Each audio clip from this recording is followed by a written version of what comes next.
hour being 6 o'clock, I'm calling the meeting of the Sonoma City Council to order. Would you all please rise as you are able for the Pledge of Allegiance to the flag of our country. Ready, begin.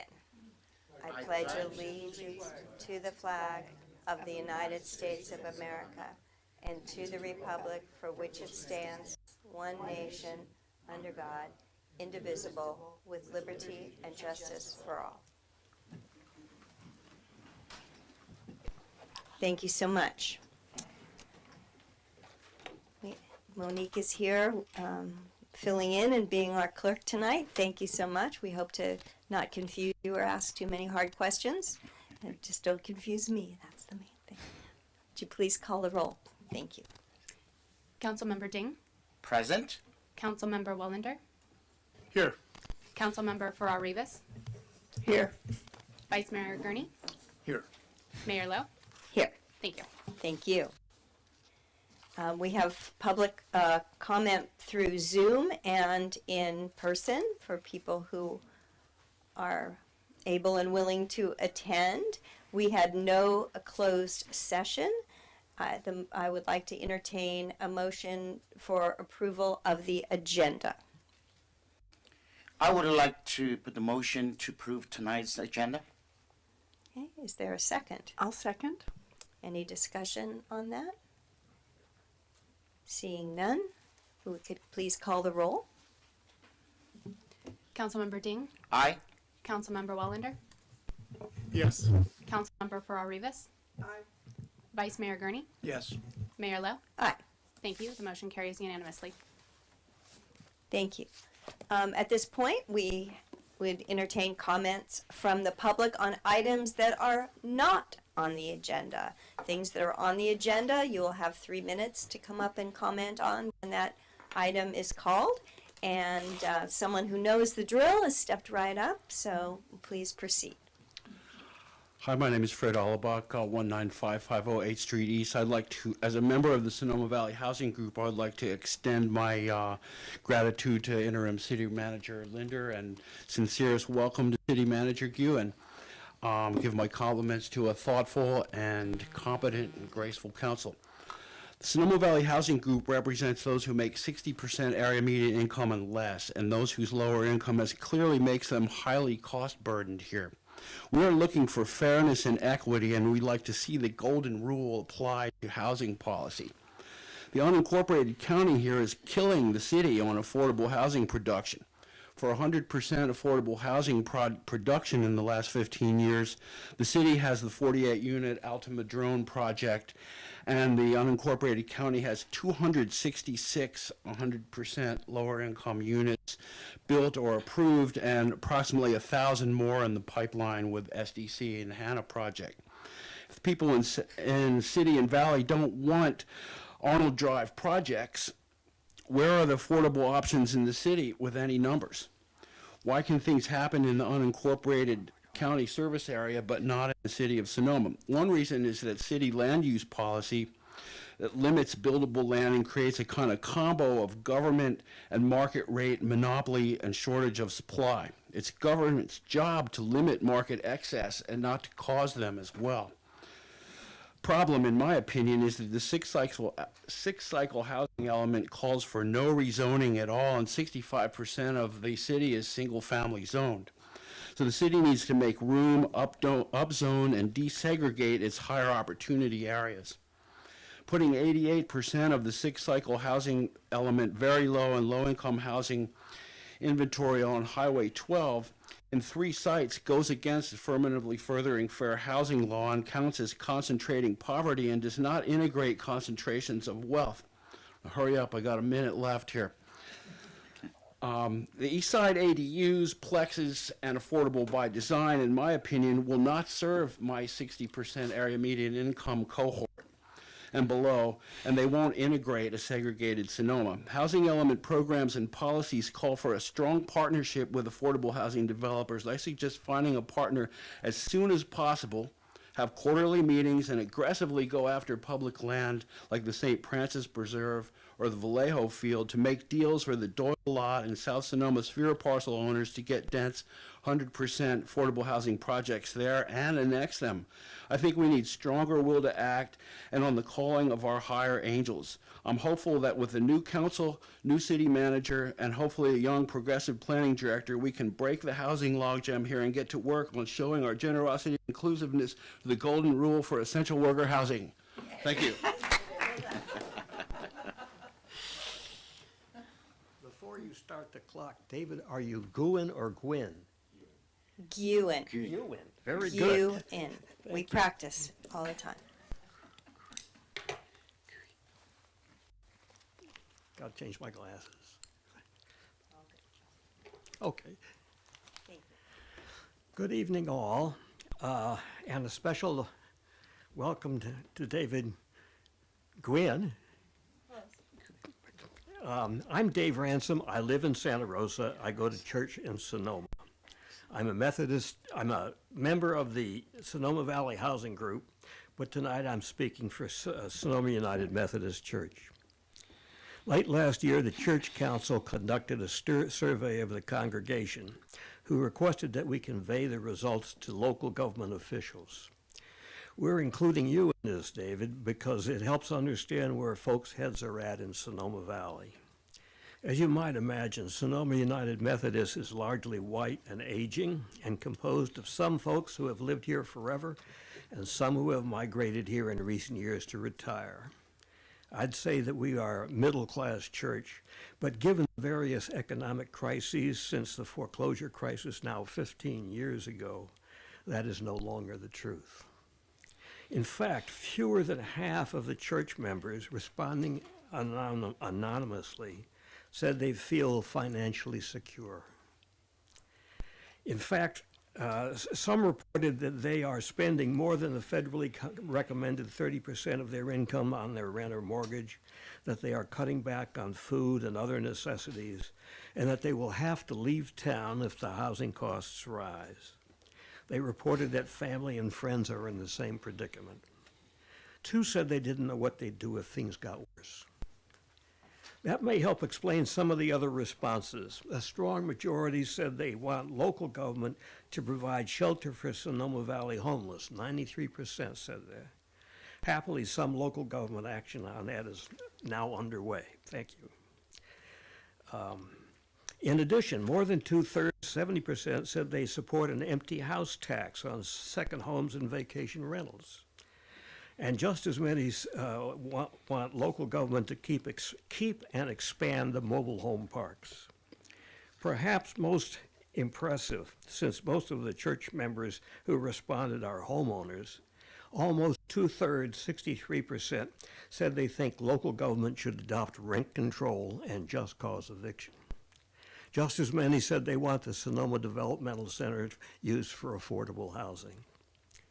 So we are looking to local government to do whatever it can in these difficult times. It would be nice to get a start on rent control and just cause eviction. At this point in Sonoma Valley, that appears to have majority support, if the Methodists are an example. Thank you. Thank you, Mr. Ransom. Anyone else? Yes, please. Got nice pictures as well. So I'm Tarni Baldinger, and I live in Boys, just behind the Sonoma Mission Inn, and I've been a resident of the Valley for over 50 years, involved in assorted things. And I came initially just about the flag. That was my purpose, and then I realized I could expand. So I want to start by thanking Jack Ding for the work that he did when you were mayor in making the Sonoma Valley aware of the issue of international support and making us an internationally charitable city, which is huge. So my direct plea to the council is fly the flag, fly the Ukrainian flag every day until total victory. And I'll tell you why. 2 reasons. One is it helps keep it in our mind. There's a thing called compassion fatigue. Something happens, we pay attention, we send money, and then we're sick of it. And we want this war to be over already, but guess what? It's not. And it won't be for quite some time. The other reason, which is hard for us really to evaluate properly, is what it does for Ukrainians. Ukrainians are very sensitive to the transmission of energy among people. When they saw that flag up on February 25th, or whenever it was, 2022, they were so happy. When Anatoly Leontiev came last summer, the head of their, what they call Association of Friendship, he had tears in his eyes seeing the American flag and the Ukrainian flag. And I will tell you, when it came down, whenever that was, I could hear my friends, and they said kind of, ouch, why, what? And I know there's a, well, if we do it for them, then we have to do it for them. None of our other cities are in anything like this situation. No one is in this situation. So then I realized, oh, I could share with you some of the things I have been doing to raise funds. Between Sonoma Sister Cities Association and my efforts, we have sent almost $170,000 to CONVENE. Unimaginable. So I've been raising funds for Ukraine since 2002. My current projects, one is addressing this issue of compassion fatigue. How? We grow in our gardens things that they are or would like to be growing in their gardens, thereby working alongside with them. So I asked them what they wanted. They told me what they wanted. They sent a bunch of recipes. So I have these packets with seeds for 7 red poppies, cornflowers, daisies, parsley, dill, beets, and carrots. And all these recipes, several poems of mine about Ukraine, and I'm finishing translating some Ukrainian poems about what's going on now. Those are available for $25, or if you just want the paper, you can get it for 10. And I'm going to leave little cards out there for people. And I don't know, can I give them to you? And okay. So the picture is of the Warrior Assistance Center in Kyiv. Volunteers the core group have been working for 9 years, 5 days a week. This war did not start on February 24th. This war started in March of 2014. For them, it's a continuous experience. So then the other thing is get to the plaza on July 8th. There will be arts in the plaza. There will be 2 huge booths full of original Ukrainian art and antique handcraft. Just go see it and drool, even if you don't buy anything. Anyway, thank you so very much for your support, and we're so lucky we have a sister city because we know what we can do. We're not helpless. We can send money, and we know of secure, safe ways to send money. Thank you very much. Thank you so much. Thank you for all your efforts on behalf of our sister city. Do we have anyone else coming forward? Is there anyone on Zoom? Yes. We'll be bringing in James McFadden. Thank you.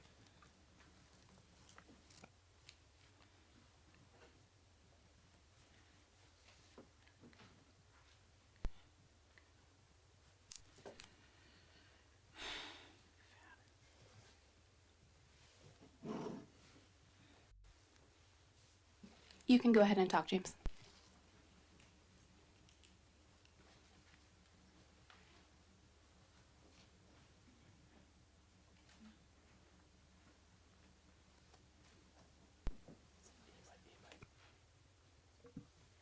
Mr. McFadden, you're on if you choose to speak. We can't hear you, so.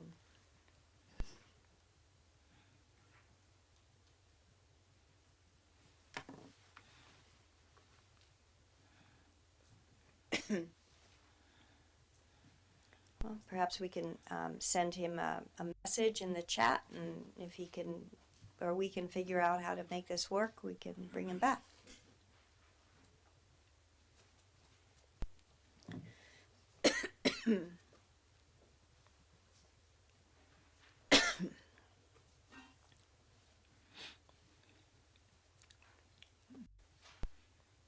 Oh, so apparently he can be heard through Zoom, but he cannot be heard here.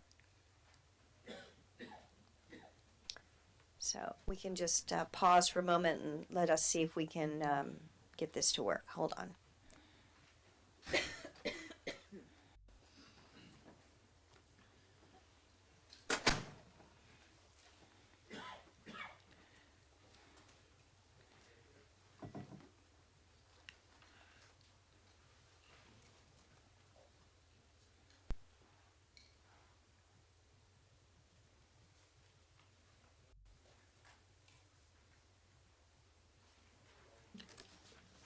Mayor Lowe, we're checking on the sound. Maybe we can move forward and we can come back.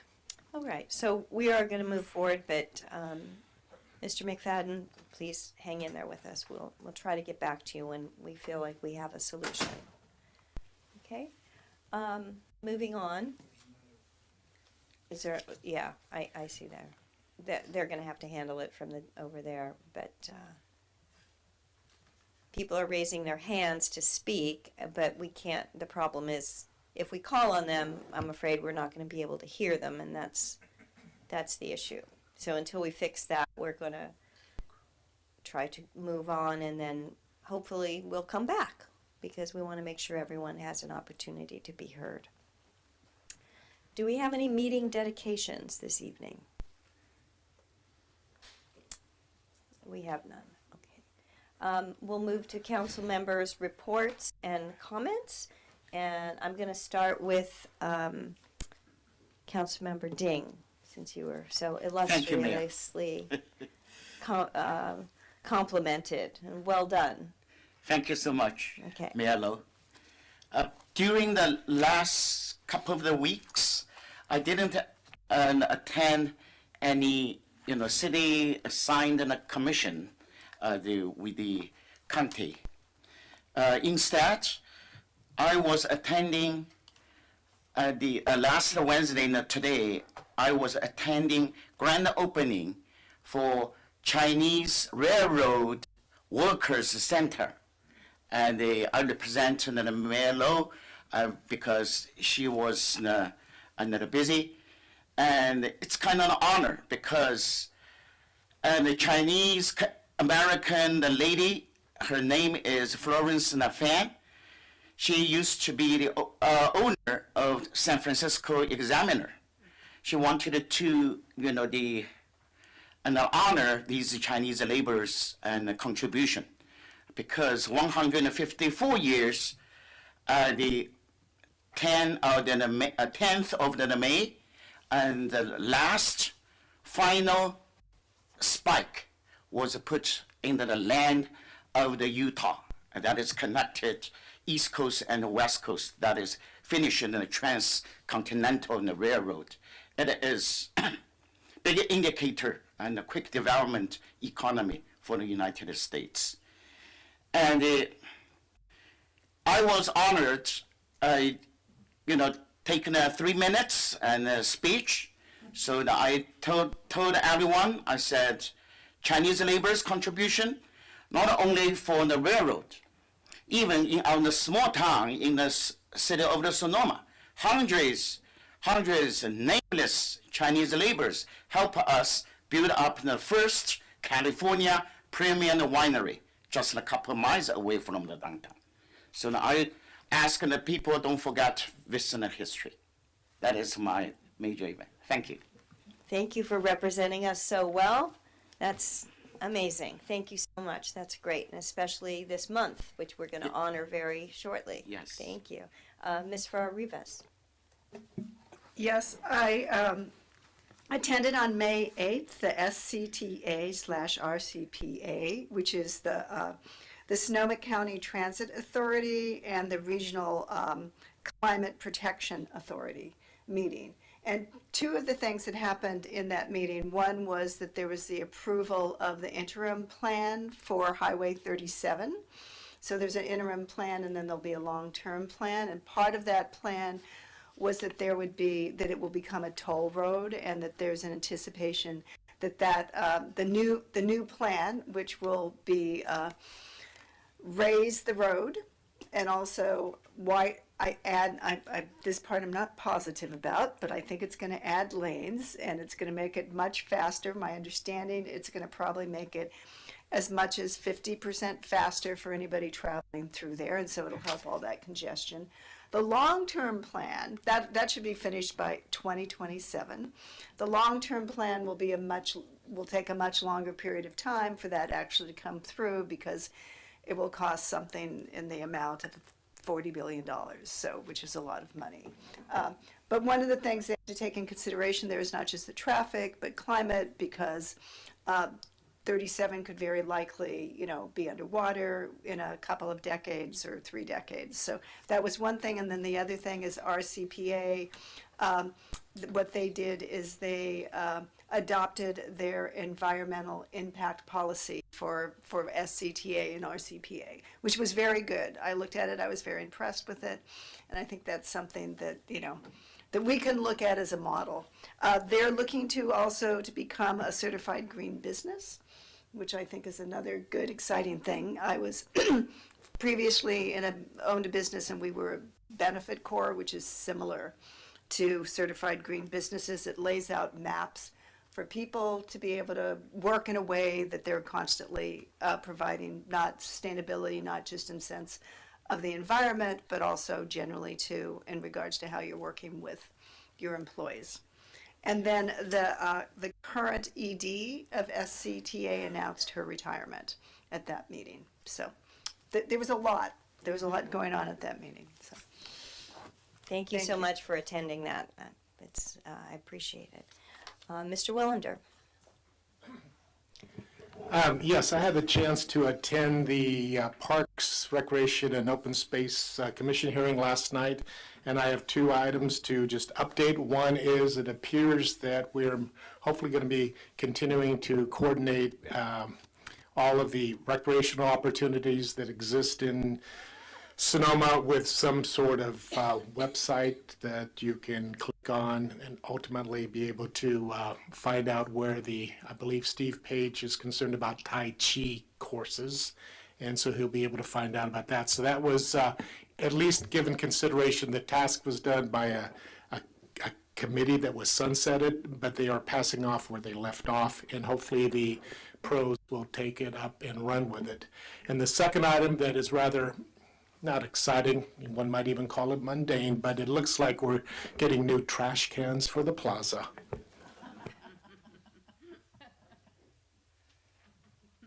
That's big news. Okay. Yes, Mr. Vice Mayor. I actually have nothing to report other than the fact that the Tourism Improvement District meeting was postponed, then canceled until June. Which means that you'll get to go to something else for me tomorrow, which will be great.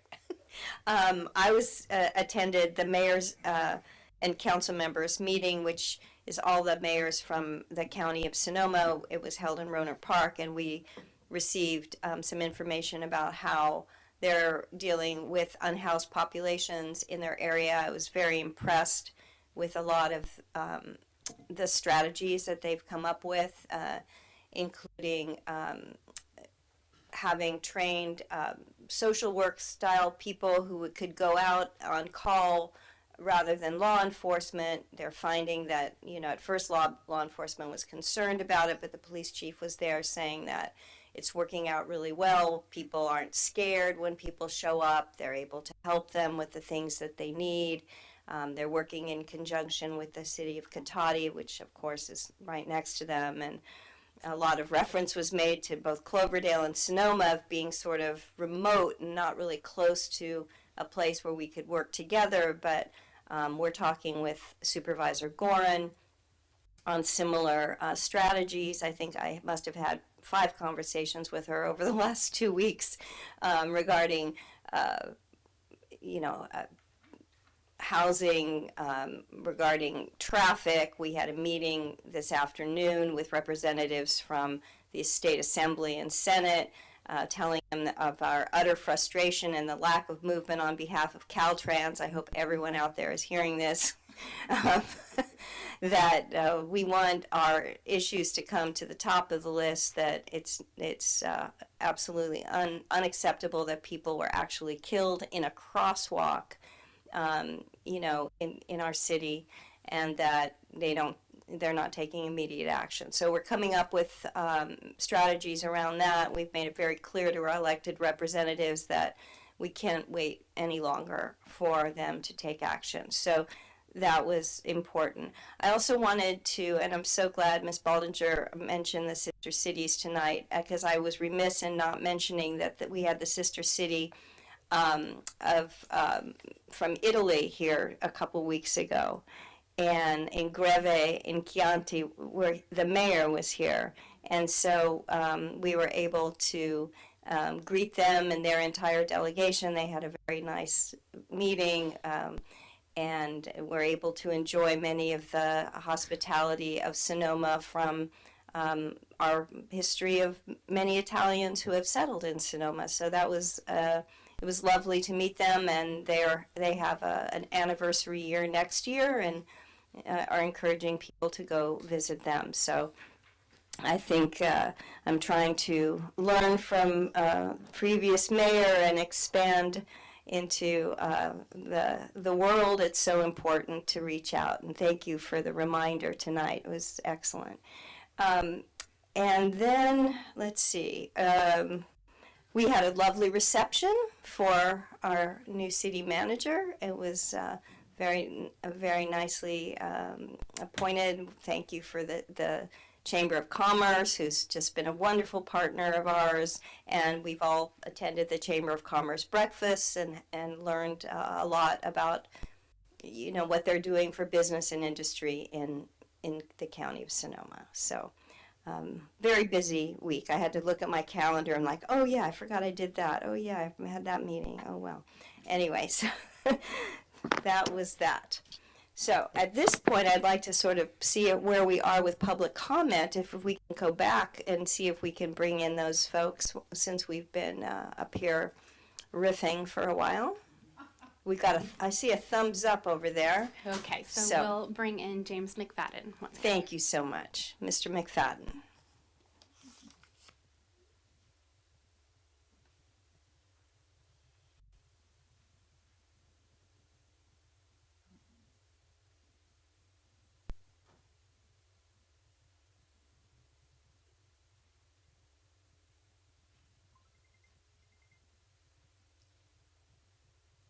You can go ahead and speak, James. And he's on mute, so he needs to take his mute sign down, and then he may speak. Mr. McFadden, it's in the lower left-hand corner of your screen. If we can unmute him, I don't know if we can, but he needs to do that. There you go. I saw it. It didn't unmute him. He's got to unmute himself. Unmute. Click. Let's try it. Nope. Is there anyone else who had raised their hand to speak? Perhaps we'll wait and see if Mr. McFadden can unmute himself. He's the only one raising He was his the hand. only one. Well, I don't know what to say here. We can try again at some other juncture, but we need to move on. We'll try again after our city manager comments and see if we're able to help him out. Okay, how about you're on?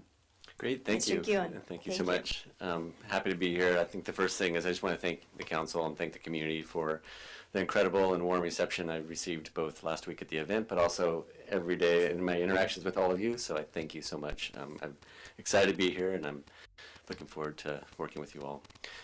Second, we do have a budget study session coming up. That's going to be on May 30th. So it's at noon in the EOC here in this building. The third item I have is that I am holding final interviews for a community development director on Friday. I know that's been something that's been talked about. So just letting you know and letting the community know that that is moving ahead, and then hopefully we'll have a new community development director on board soon. And then finally, we do have a free community swim day at the new Aquatic Center on this Saturday, May 20th. It's actually National Wilderness Swim Day. So if you have anybody who wants to come swim, please come to the Aquatic Center on Saturday. You can swim for free. That's all I have today. Thank you. Thank you so much. I see we have Mr. Walter here as our city attorney. Do we have any report? No, thank you. Nice to see you. Thank you for coming. Okay. Any luck with Mr. McFadden? We can try again, but he hasn't raised his hand at this time. Okay. Thank you so much. All right. Let's move on to presentations. So we have first a proclamation proclaiming May 2023 as Bike to Work Month. And we have this proclamation, and I want to say a couple things before. I'm not going to read all these proclamations because I value your time. But I would like to say that, we really support biking, obviously, and alternate forms of transportation, and are working very hard to put some bike racks so that our plaza can actually have places to bike to and then lock and store up your bike rack. We have one. It's rather a modern art piece, and it's kind of nice to look at, but a lot of people are afraid to put their bike on it because they think that they're going to wreck some public art display or something. So we have to have something where people look at it and go, oh, yes, that's a bike rack. And it can be nice looking, but it doesn't have to be so obscure that people don't know it exists. So we're working on that, and so this is May 2023, Bike to Work Month, and I'd like to see if there are any comments from the public regarding this before we take action on this proclamation. Is there anyone wishing to speak on this? Yes, we'll be bringing in Eris Weaver. Thank you.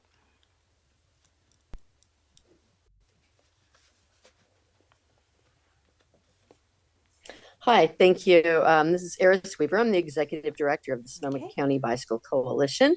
Ms. Weaver, And yes, I'm speaking. you are recognized. Can you not hear me?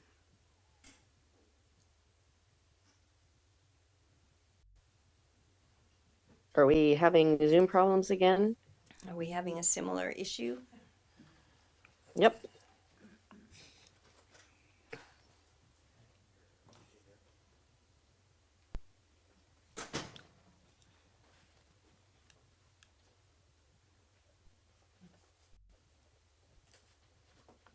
Can you hear me now?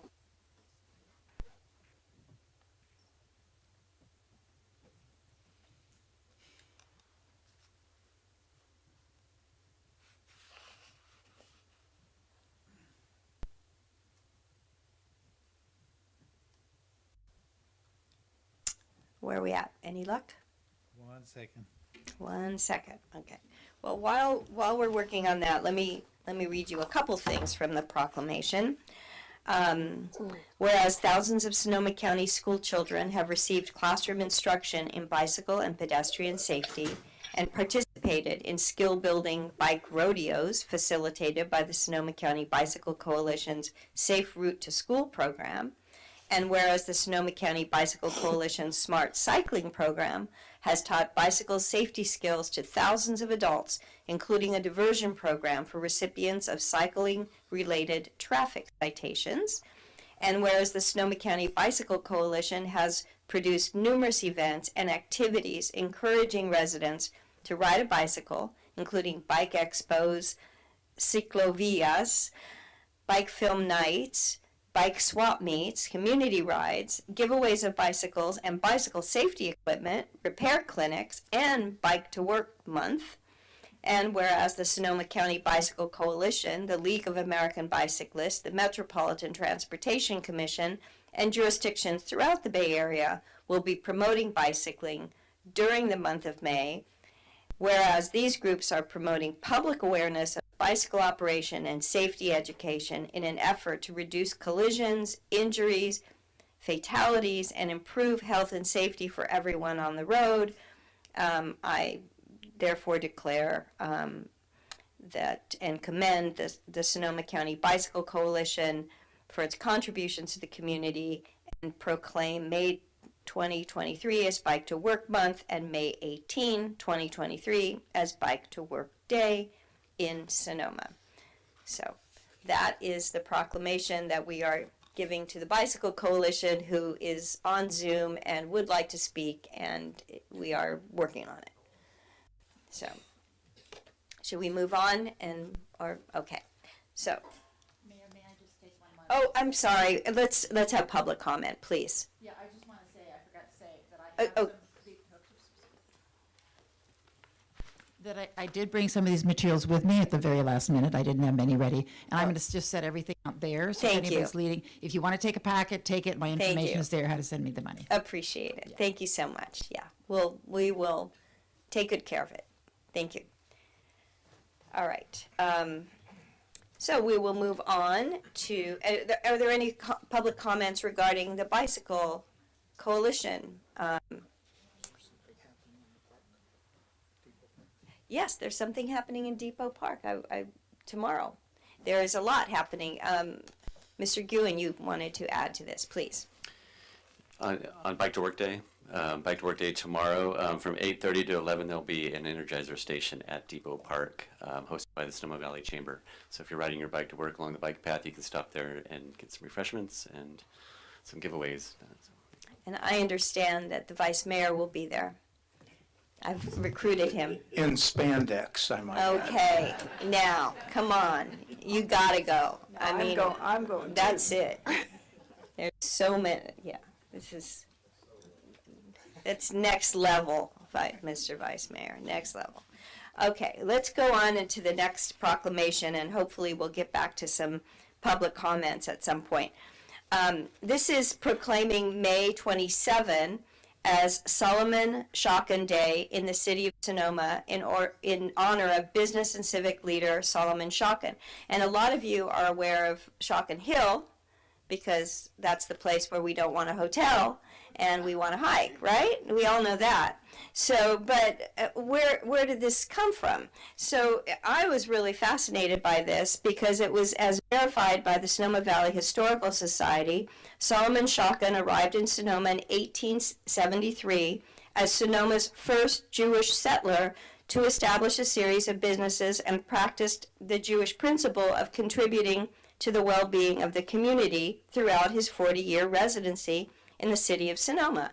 And as someone who is also from a Jewish tradition, I thought it was kind of cool. I never knew this about Mr. Shocken, and I'm kind of feel like we should learn more about him. So he established a popular general store in the Sonoma barracks and developed a water distribution system and electricity network for the city. He funded beautification projects and preservation efforts around the Sonoma Plaza. And Solomon Shocken established a very successful rock quarry on Battery Hill, now called Shocken Hill, which supplied paving stones that were instrumental in constructing the streets of San Francisco, San Jose, and Stockton. And his quarry provided employment for hundreds of recent Italian immigrants, including Samuele Sebastiani, Agostino Pinelli, and many others. And in addition to his business enterprises, Solomon Shocken was elected a city trustee and was the first to propose locating City Hall in the plaza. So May 27th is Solomon Shocken Day, and I'm pleased to issue this proclamation. Is there anyone to receive this, or are we just keeping it? We're just keeping it. Is there any comment, public comments, please? Yeah.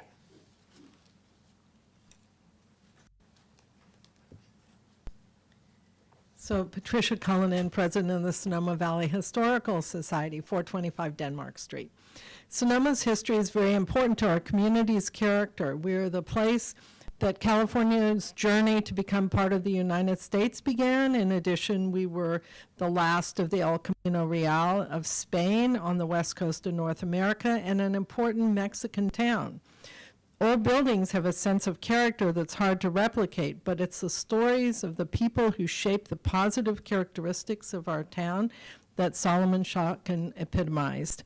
We thank you for acknowledging that contribution and his effect on the lives of other immigrants that are now common names in our community. Thank you very much, Council. Thank you. Thank you so much. And I believe we have another comment, please. Hi, Steve Steiner, resident of Sonoma and a member of the Planning Committee with the Sonoma Valley Historical Society. Just 2 points of note. I'd like to correct the record both on the agenda item and also I've seen throughout town where you have the jurisdiction to do so, the misspelling of Mr. Shocken. It's S-C-H-O-C-K-E-N for the record. We will make that adjustment. That can be verified by simply looking at his Tombstone in Colma, California, Schocken. And to add to the president's remarks, May 27, in fact, is the date of his anniversary of his death, and in keeping with Jewish tradition, we commemorate that. But we're also having a Sonoma stroll that day in commemoration of Mr. Shocken. Starts at 10:30. Mr. George Weber will be leading a lovely stroll, highlighting the various venues and places of Mr. Shocken's entrepreneurship around the plaza. You're all invited, subject to availability. It's getting very popular, and we have limited space. Where does it start? It starts at the Bear Flag Monument On the 27th? on the 27th at 10:30. I hesitate to almost ask because you need to look at the website for the Historical Society, because truly we only have a certain amount of time, certain amount of space, because we're walking these sidewalks, and we want to be very mindful of traffic and foot traffic as well. So, thank you very much. Thank you so much. Thank you for correcting the record. Yes, Mr. Allebach. Well, I'd like to jump on here. I did a cemetery tour brochure that takes into account a lot of the people who worked at Shocken Hill, the Shocken mines. And so I would like to offer the city council and city staff a tour of the cemetery that I do as a fundraiser for the Overlook Trail, if they could be organized sometime to schedule when everyone could make it. That tour links in the quarry and the places where the stone went out and the different kinds of transportation technology and the people who work there, the people who shoed the horses for the quarry. So it's pretty cool. And I'd be glad to offer you all a tour there. Thank you so much. Any other comments regarding this resolution? Any comments from the City Council regarding this resolution? I just really love that the Index Tribune said that he was upright and square in all of his business dealings. I think it's very good when we not only hear about what people did, we also get a sense of their values too. So I love that. Okay, wonderful. All right, moving on, we have another proclamation in honor of Asian American and Pacific Islander Heritage Month. And Councilmember Ding has already told us some incredible contributions, from the Transcontinental Railroad to the building of Buena Vista.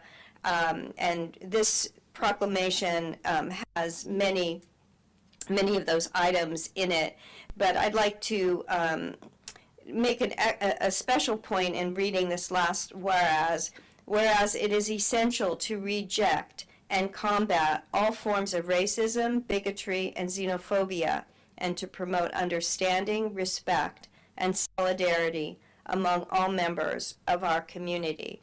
There is a lot of what is being called Asian hate out there, which came, I think, unfairly from the COVID problems that we had over the last couple years, and I just am very proud to say that there's no place for that in Sonoma.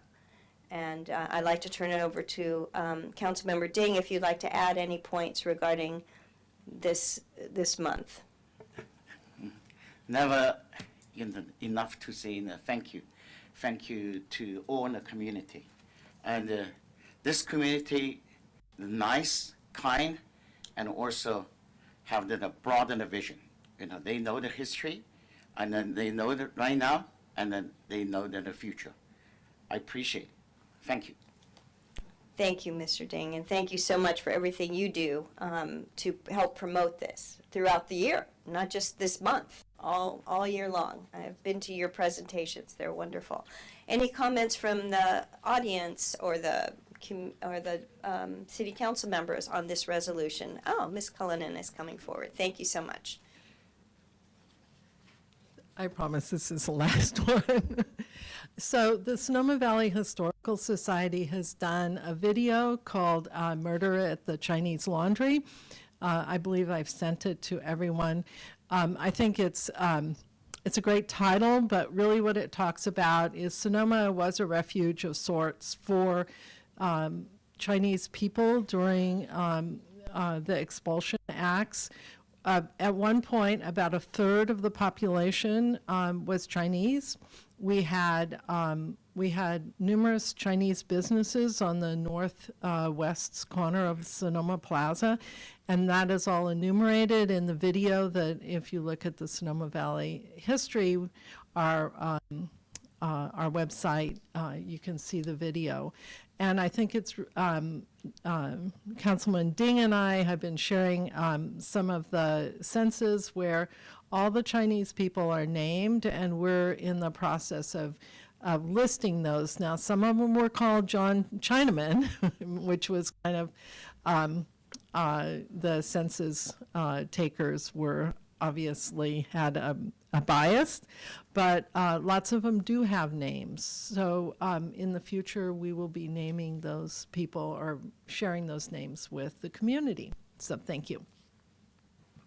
Many people who came to this country had their actual names sort of mangled and changed, and you know that's so important to do that and to spell them correctly as well.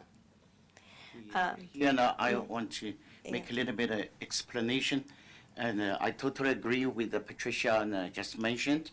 At the early age of the 1860s, and the laborers in here all listed as John Chinaman, John Chinaman. Later, in the 20 years later, 1880, we have to see those names. But a name is not a full name.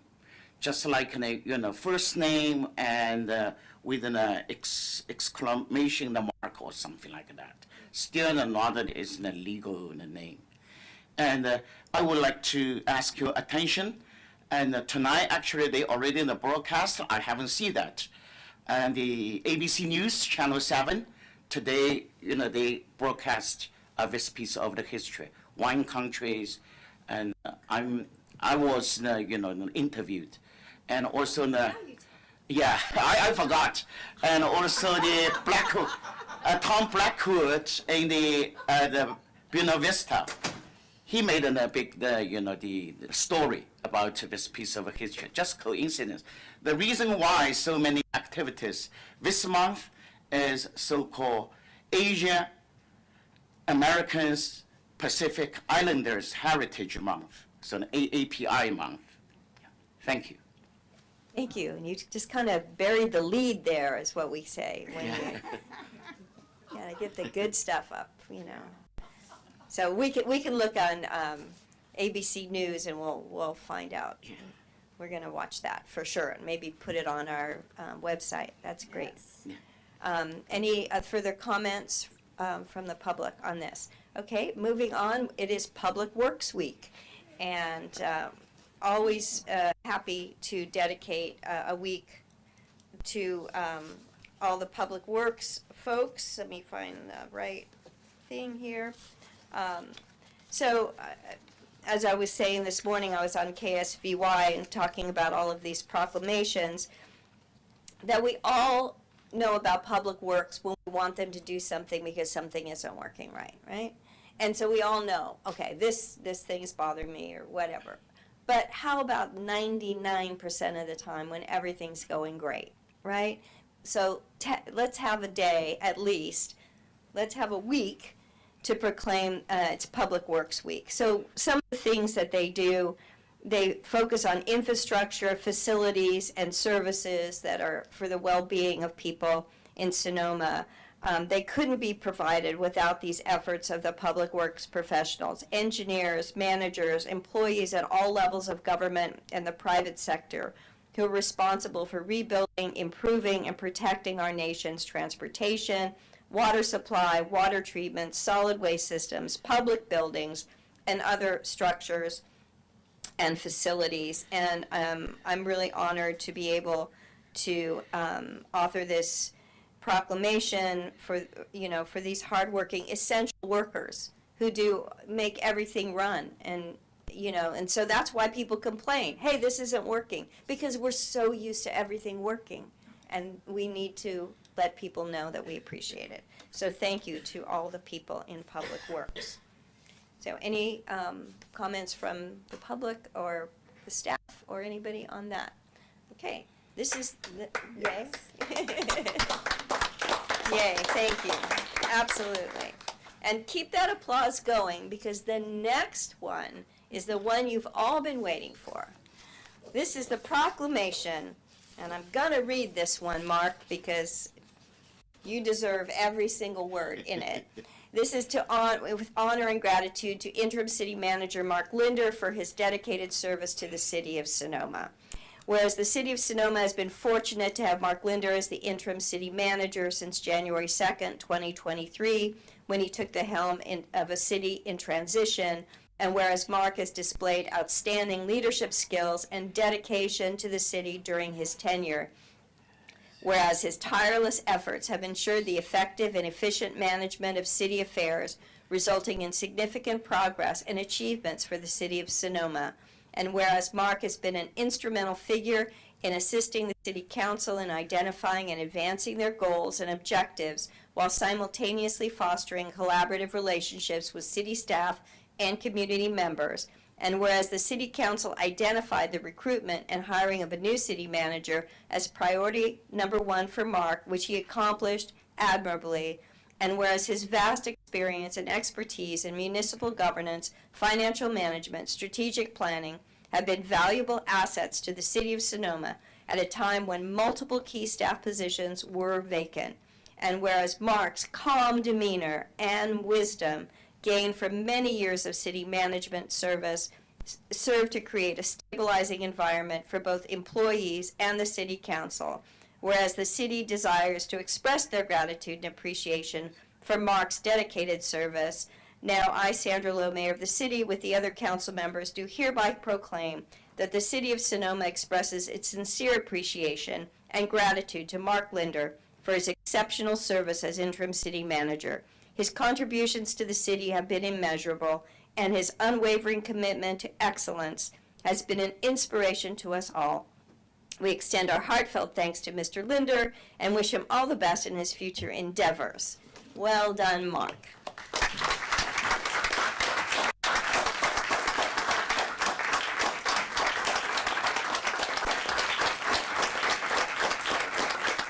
And we have a key to the city and some lovely parting gifts, as it were. So if you'd like to come forward, Patricia, would you like to help me with this is Vanna, we have the lovely parting gifts here. This isn't the key to the plaza bathrooms. The vice mayor made that joke.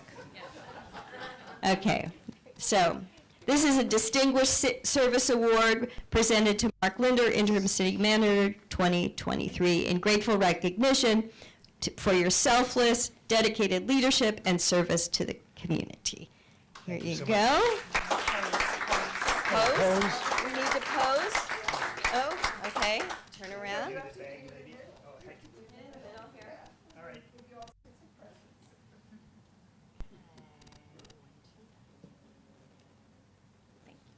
Okay, and we have lovely gifts for you. Thank you to the Visitors Bureau. I believe that looks like wine. I'd recognize it anywhere. And all kinds of other goodies. It looks like something to put on his license plate, a Sonoma thing. That's good. I think you don't get pulled over if you have that. I heard that. No, that's not true. Don't do that. They just gave me a microphone. I'm already making jokes. That's the problem. Oh. We've got a hat and lovely, and from MacArthur Place, and you're going to make arrangements and come visit us, and you'll have a lovely place to stay. All right. Very nice. Thank you. You're all set. And I love the hat. I think the hat will look very smart on you. Yeah. Okay. Thank you, Mark. Thank you so much. It was an honor. It was an honor to work with you all. So thank you. I learned a lot, and I appreciate all of you. And I appreciate this council for working so well together. Thank you. Thank you. We learned a lot from you. We had to behave ourselves. Otherwise, we were worried you'd leave us. Okay. All right. Okay. Thank you. That was a lot of commendations and things, but all really well-deserved. And turn this off. At this time, I'm going to ask if we have any success. We do not. We apologize sincerely for the Zoom malfunction, but as the saying goes, Zoom happens. So there we go. We're going to move on. Public comments, thank you.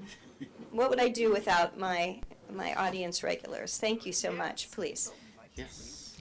Robert Demler, 649 First Street West, Sonoma. Madam Mayor, Vice Mayor, Council, Mark, all of you know that there's a rare thought that stays in my head. It usually is expressed. And I want to say that Mark's few months here, for the areas of civic interest in which I personally and the Sonoma League and the Sister Cities Association are interested in, more was accomplished than in the last 3 or more city managers. That's a warning, David. And I want to thank him from the bottom of my heart for all of the kindness in dealing with my issues and with the issues of the aforementioned organizations, which are dear to my heart, and for being the really wonderful human that he is, and we will miss him terribly. Thank you. Thank you, Mr. Demler. Mr. Allebach.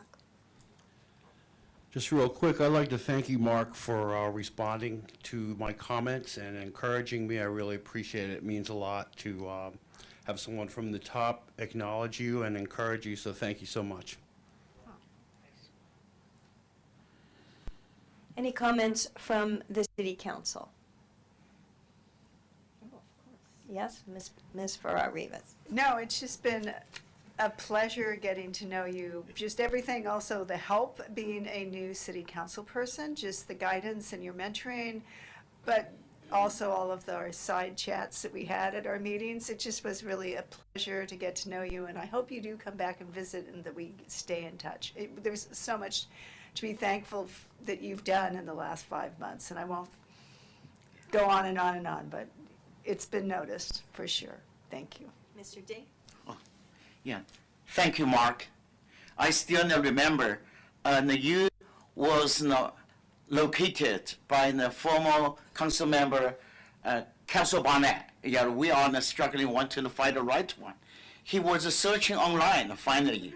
Maybe that is by the faith. They can help us during this difficult time of the transition. Yeah, thank you so much.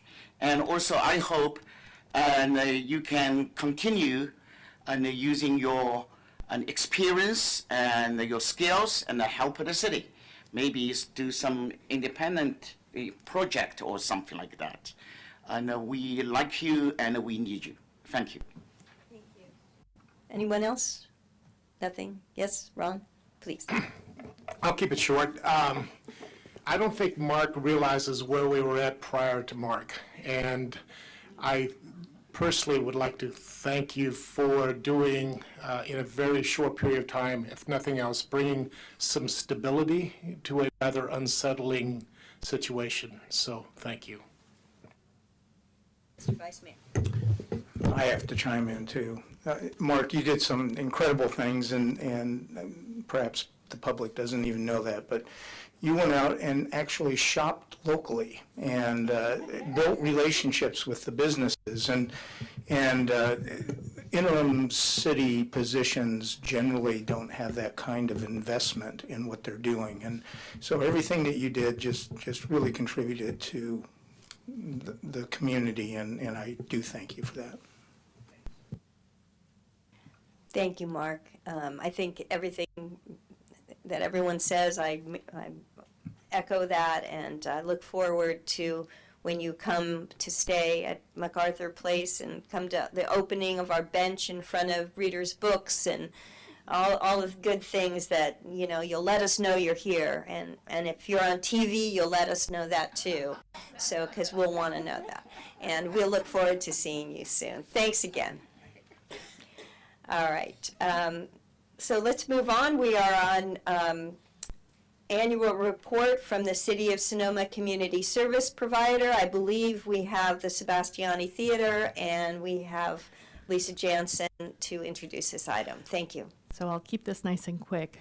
Good evening, Mayor Lowe and City Council members.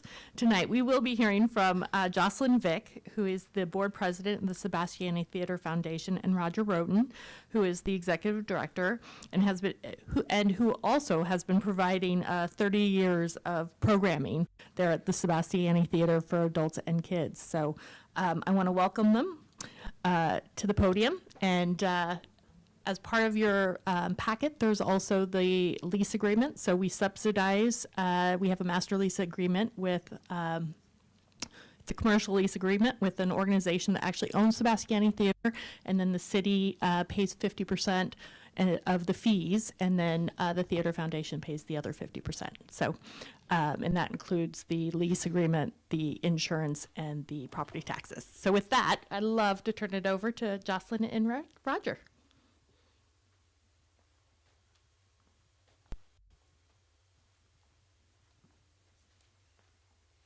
Hello, I'm Jocelyn Vick, president of the Sebastiani Theater Foundation, and I live at 1505 Fowler Creek Road, Sonoma. I'm just really here to introduce Roger, who's our the figurehead and the everything about the Sebastiani Theater. He has been there, as Lisa said, for over 30 years, and he knows more about it than anybody alive, I think. But he's done a great job in keeping the theater open and running and a fixture on our plaza. So thank you for having us, and I turn it over to Roger Roten. Well, I'd like to say thank you to the mayor and city council and manager and all the staff for having us come here today to talk about the Sebastiani Theater. We've been partners since 1986. That's when this all began. And the city's desire to make sure that there was some type of movie theater and theater in town for our community after the theater was sold. And so that's how it all began, and we're still doing it today. The theater has been through lots of different things. A lot of struggles, and the last few years have been especially difficult. The movie business has changed drastically. You're seeing theaters closed, just like we just had our multiplex close in town, which I really hated to see that too, because it was played an important part for so many people. And you're seeing them close lots of different places. So what happened was they're streaming movies. They got into streaming them, and then they got more and more streaming. And then when COVID hit, a lot of people learned how to stream that didn't. A lot of my clients didn't even know how before then, but they got their grandkids over there and they showed them how. and now they're still streaming, and so they're staying home a lot. So we don't have near the attendance for movies that we used to have. But the other side of that is that we're very lucky because our theater has a full stage, and we have the ability to do live performances of all different sizes and kinds. And so we've been, if you've been watching, you can probably see how we're doing so many more live events. So that's been working out well. People are more willing to come out to a live event than they are to a movie, and because they can't stream it. So that's been a direction we're headed. There's a lot of things that we need to do to make it work. And that's why the foundation has been working on a project for some time that we're going to be presenting that will not only be renovating the theater, but we'll be doing additions to the theater that would help us make the theater into a performing arts and film center that we could all be proud of, and it'd be much more functional. The theater is very old right now. It needs a lot of renovations, and there's a lot of things that people don't understand about the business. We do want to continue to show film, and one of the problems with film is that they have requirements a lot of time that you show their films every day that you're open. And so if you're doing live events, that you might not be able to get a major movie. They'll just say, we won't give it to you if you're going to be off that Saturday because you've got a live event. So one of our plans is to add an extra screen at the back, and that would give us more flexibility, and it would facilitate the live events that we need to do. We need room for all the kids. When we do big kid productions, we need a room for performers to come, have a green rooms of, some kind of a little bit classier than what I have back there right now, and as a VIP room. So it's a multi-purpose room that we're anticipating, and actually it's even more important now because of how much we have to go in this new direction for doing live shows. So, but we're real happy. We've kind of been on top of that ahead of the time, and we've been working toward it, and so, we're really happy about that. And, the Sebastian Theater's, I look at it as a gathering place, a place where our community comes together for all different types of events. We have so many things that have to do with youth programs. There's just a multitude of things that go on in that theater. I've been involved with it for over 37 years, and I wish I could tell you all the amazing effects that I've had on people's lives, the things that they've had happen to them, or the things they did, the kids learning. And so it's a very special place. I think we're lucky, so lucky to have this community that's so supportive in everything we do. And like I say, we've been partnering with the city since 1986, and hopefully we continue on, and that will continue on. And we also partner with all the different groups in town too. Nonprofit groups use our theater for fundraising events. We have the Ecology Center might bring in something that's educational. We have meetings, just lots of different things. This is just a few of the list of a few of the people that use our facility, and it's and that's just a few of them. So I really consider the theater, it belongs to the community, and we have to make sure that we reach out to make sure that we partner with more and more people within our community, and because that's what it's about. That's what Sonoma is about. And also, just like to say that we would not be where we're at right now without the generosity of this community. They have been so generous. In 2022, we had over $290-some thousand in fundraising revenue, and then we raised $45,000 in grants, and we're working all the time to try to improve the theater. And we just got a grant actually from the Impact 100, which we're going to bring instructional engineers. We have to have our fly system evaluated and make sure that it's safe and all these different things. So that's going to be happening in the near future. Sonoma Valley Mentoring Alliance, which we have up here. Last year, through Creative Sonoma and Rotary Club, we did 4 showings with the Mentoring Alliance where the mentees, the mentors brought their mentees, but we actually, this time, we made it where they invited their families to come along too, because we're trying to reach out into the Hispanic community, and sometimes it's very difficult. And actually, the mentors and mentees, there's a lot of Hispanic kids in the mentoring program, and so it was really nice. It was a good method to be able to bring in families, and it was the first time they'd ever been in the theater and to see some of these movies. So we did 4 different ones last year, and I think it was really successful, and we're trying to find more ways that we can be more diverse and reach out into the community and make a better show. Let's see, so some people, Impact 100, do their meeting there. Transcendence has done shows there. Sonoma Live, the Sonoma Ecology Center showing films and giving talks and trying to inform us about what's going on. And we have the Sonoma International Film Festival, which is quite an event. It really brings a lot of people to Sonoma, and it celebrates the art of film making. And we had Ben Kingsley here this year. That was a big one. And so films, we did all the Pixar films there. We had John Lasseter used to come and introduce the film on opening nights. We had a vintage film series that we'll like to start back up again at some point. And then we have a science series, which is talks about the universe we live in, where we bring in speakers, have a movie, and then bring in speakers to talk about whatever the subject matter is. And of course, we had a wonderful film, Call of the Valley, which was the history of Sonoma, and we showed that periodically. In fact, it's coming up again very soon. So if you look in there and you see all these people sitting, and then we did a Saturday morning show for kids, and then live events. We're trying to expand on these. We just had a fantastic Italian tenor, Pasquale Espinito, and it was a sold-out event, and everyone loved it. And we're going to be bringing him back, and we'll be like to bring in more talent of that caliber. And of course, I even did a show there. And go back there. Yeah, we had Isabella Rossellini. That was a fabulous show. We even had, wasn't really Pink Floyd, but we had Pete Floyd there. And complete with laser show.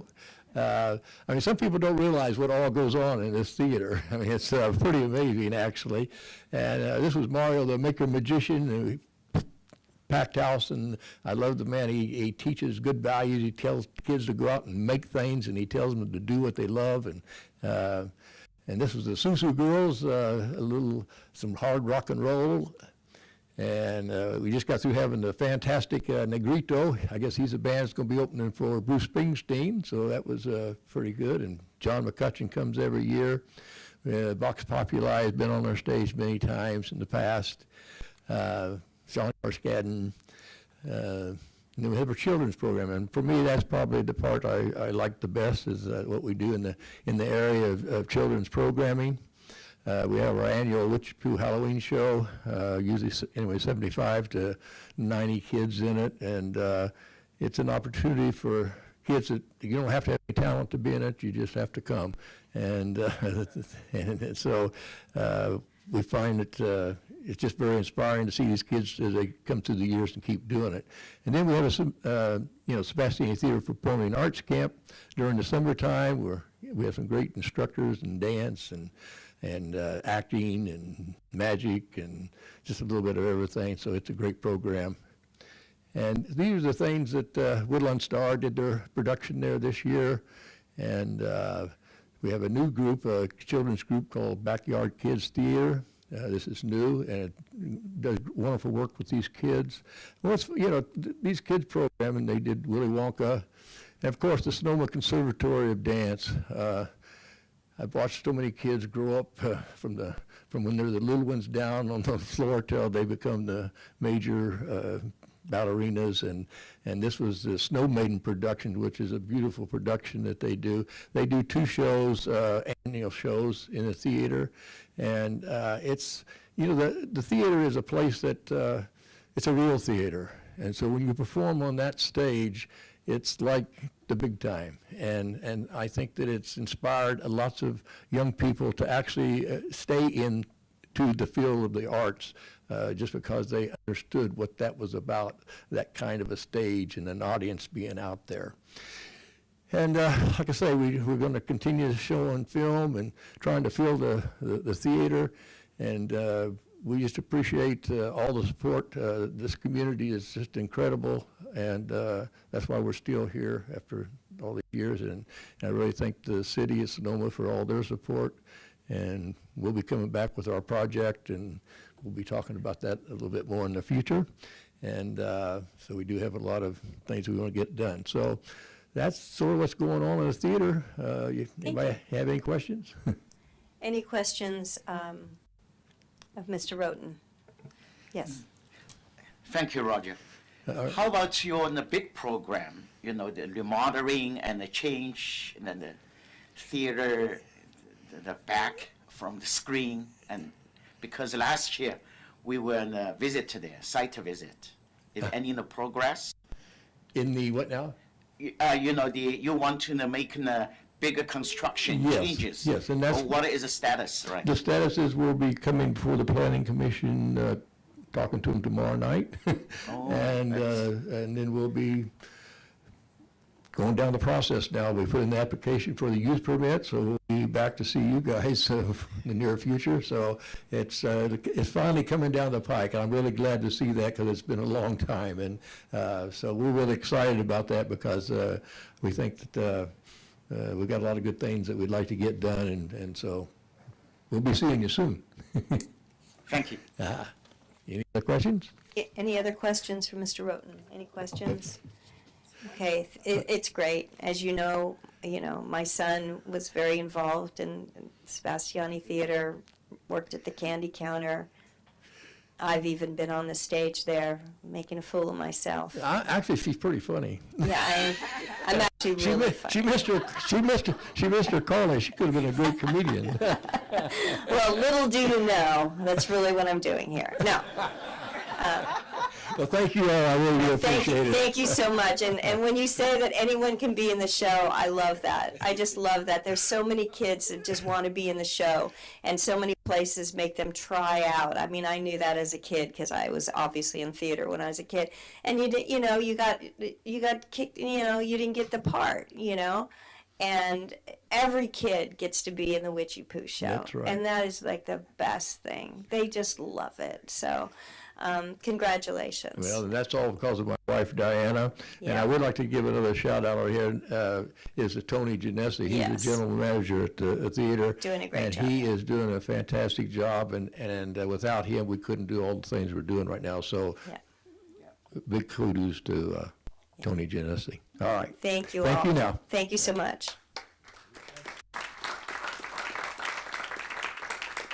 All right, so that was the fun part of the agenda. So, it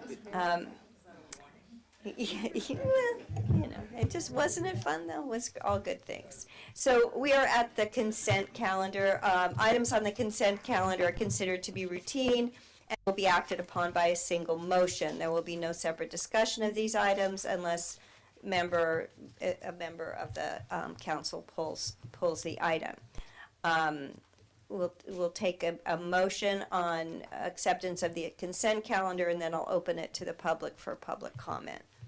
Is there a Mayor motion? Lowe, sorry Yes. to interrupt. Would you Please. mind pulling item number 7.6 from the consent calendar? We have a substitute resolution that we want Yes. to present. Yes, 7.6. Are there any other pulls? Okay, only 7.6. Do I have a motion for the rest of the consent calendar approval? So moved. Is there a second? Second. Moved and seconded to approve the consent calendar with the exception of 7.6. Let's take any public comment on this before we call the roll. Seeing none, we'll call the roll. Councilmember Ding. Aye. Councilmember Wellander. Yes. Councilmember Farrar-Rivas. Aye. Vice Mayor Gurney. Yes. Mayor Lowe. Aye. Thank you. The motion carries unanimously. And we'll turn this over to you, Mr. Walter, for item 7.6. Thank you. May I approach the dais to hand out the... Please. Oh, the city managers have volunteered to do that. Thank you. Okay. And City Engineer Mike Berger and I have some comments to make about this particular project. This involves the Chase Street Bridge project. The engineer's estimate, I believe, was about at the last council meeting, you approved a budget of $2.5 million for this project. And then we went out to bid. We got back the lowest apparent bidder, which was within the $2.5 million, but that bidder made a mistake, a $100,000 error in transposing numbers, and that's explained in the staff report and on the face of the resolution.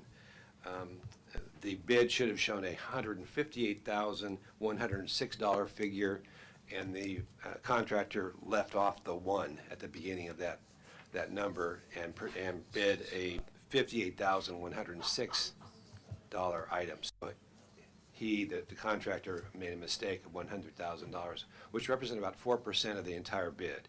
And under the law, when a bidder makes a mistake like that, they're entitled to relief from their bid, and they requested that, and this resolution grants that bidder that relief. That means then, however, that the next lowest bid was $2.8 million, which was over the $2.5 that you authorized. That's why it's being brought back to you today.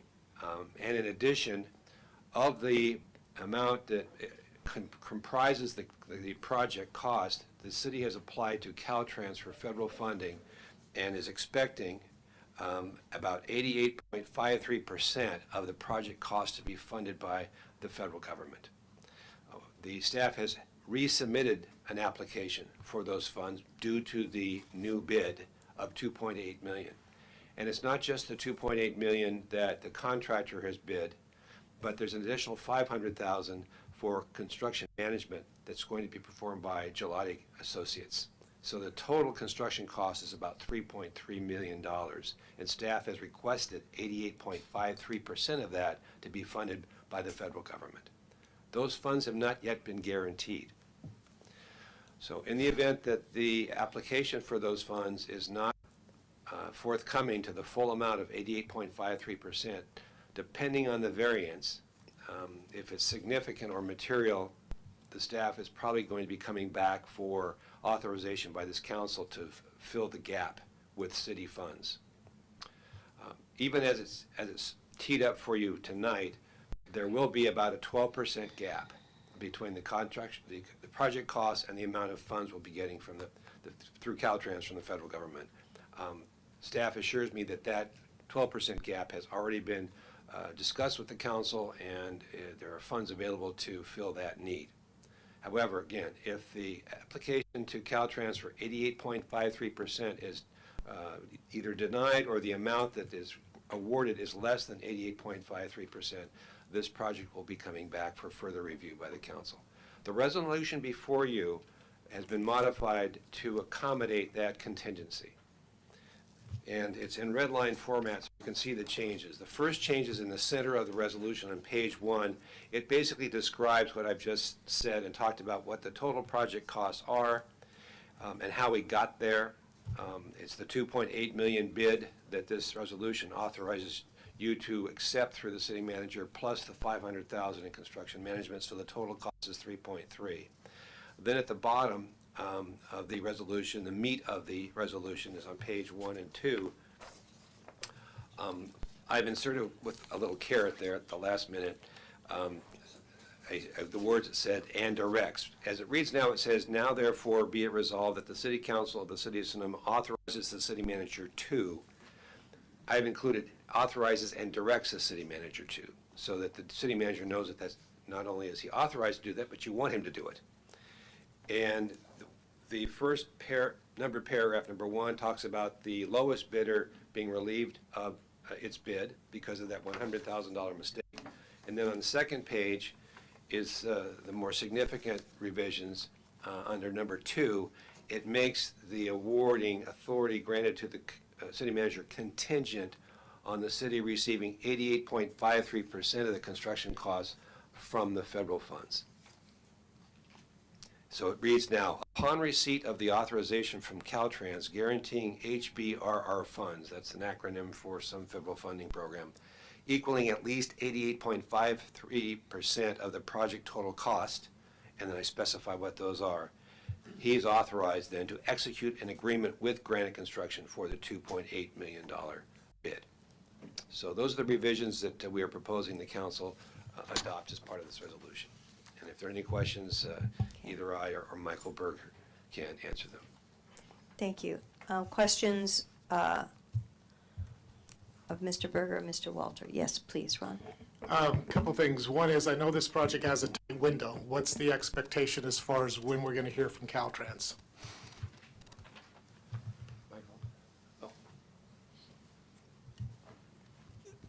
Thank you. Good evening. Just to clarify, we are reapplying. We have applied, so we have a very recent track record with this project.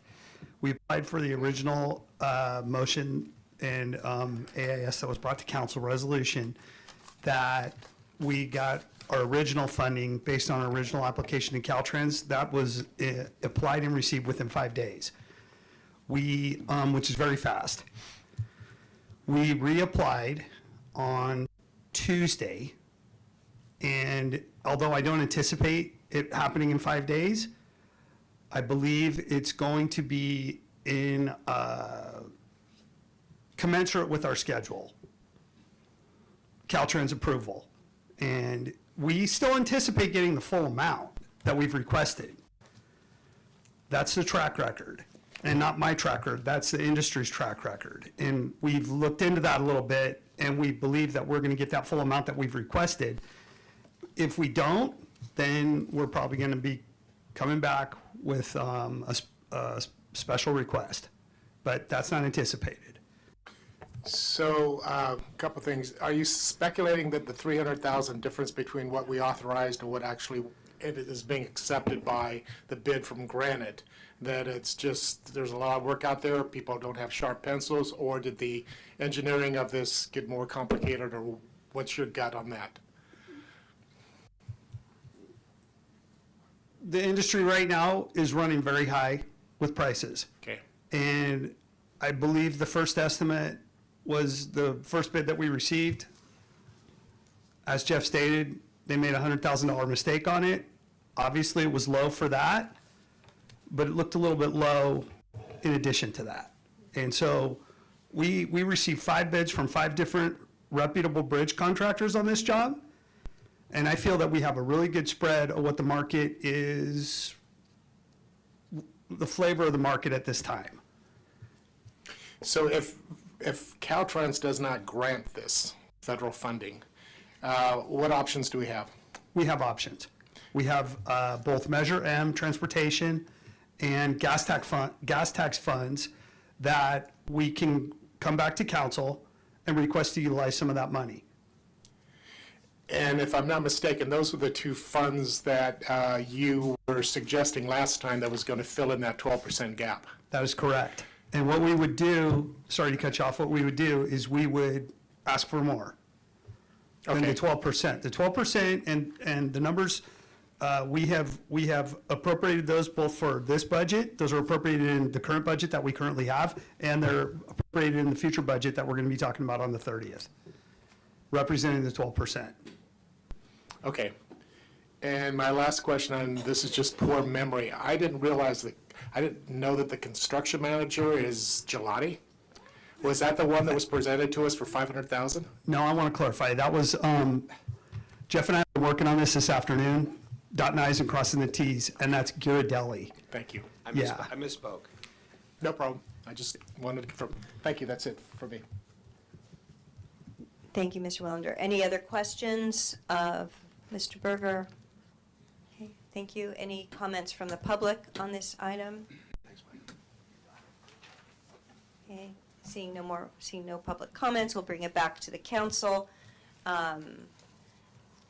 Any further comments, or is there a motion on this so we can move forward? It is understandable sometimes because after the pandemic, everything moving faster than faster, made this kind of an arrow. And the good thing is, we got this updated information very, very fast. So hopefully it will not affect our original budget, and then also will not affect our application within Caltrans out in the funding. Okay, is that a motion? We need a motion to move forward. Actually, I agree. This could change. Yeah. Oh, I make so a motion. you make a motion. Yeah, So a move by Mr. Ding to accept this resolution and to adopt this resolution. Is there a second? I second. There's a second from Mr. Wellander. Any comments or questions on the motion? If not, clerk will please call the roll. Councilmember Ding, Aye. Councilmember Wellander, Yes. Councilmember Farrar-Rivas, Aye. Vice Mayor Gurney, Yes. Mayor Lowe. Aye. Thank you. The motion carries unanimously. Thank you. We now have a discussion, consideration, and possible action to adopt a resolution establishing housing in lieu fees pursuant to the inclusionary housing ordinance for fractional inclusionary units and small residential projects, and pursuant to the city's residential component ordinance, with the finding that the adoption of this resolution establishing housing in lieu fees is not a project under the California Environmental Quality Act guidelines, section 15378B4 and 15061B3.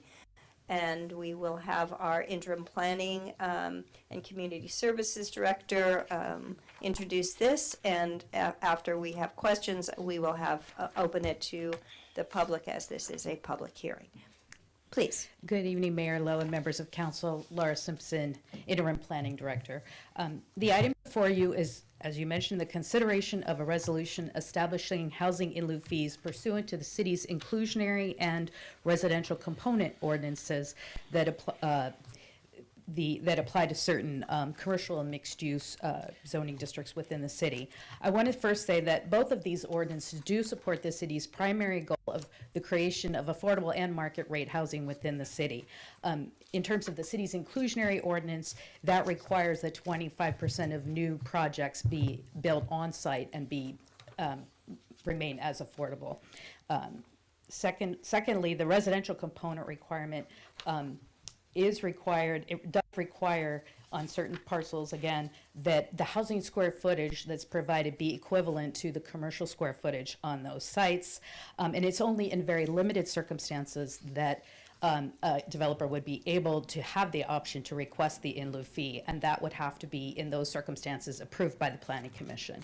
So I just wanted to kind of set that framework for what we're going to be discussing this evening, and I wanted to indicate that the in lieu fees are just one tool of many tools available to the city to create housing, both affordable and to incentivize market rate housing. The proposed fees, when provided, will be put into the Affordable Housing Trust Fund of the city, and they will be used in the future to leverage outside funds through the state and federal, as well as private funds for affordable housing from extremely low all the way up to moderate and middle income housing. So with that, I'd like to introduce, we have two representatives from Kaiser Marston Associates here this evening, and Harriet Rogozin will be presenting the results of the study that they performed and will be available to answer questions. Thank you.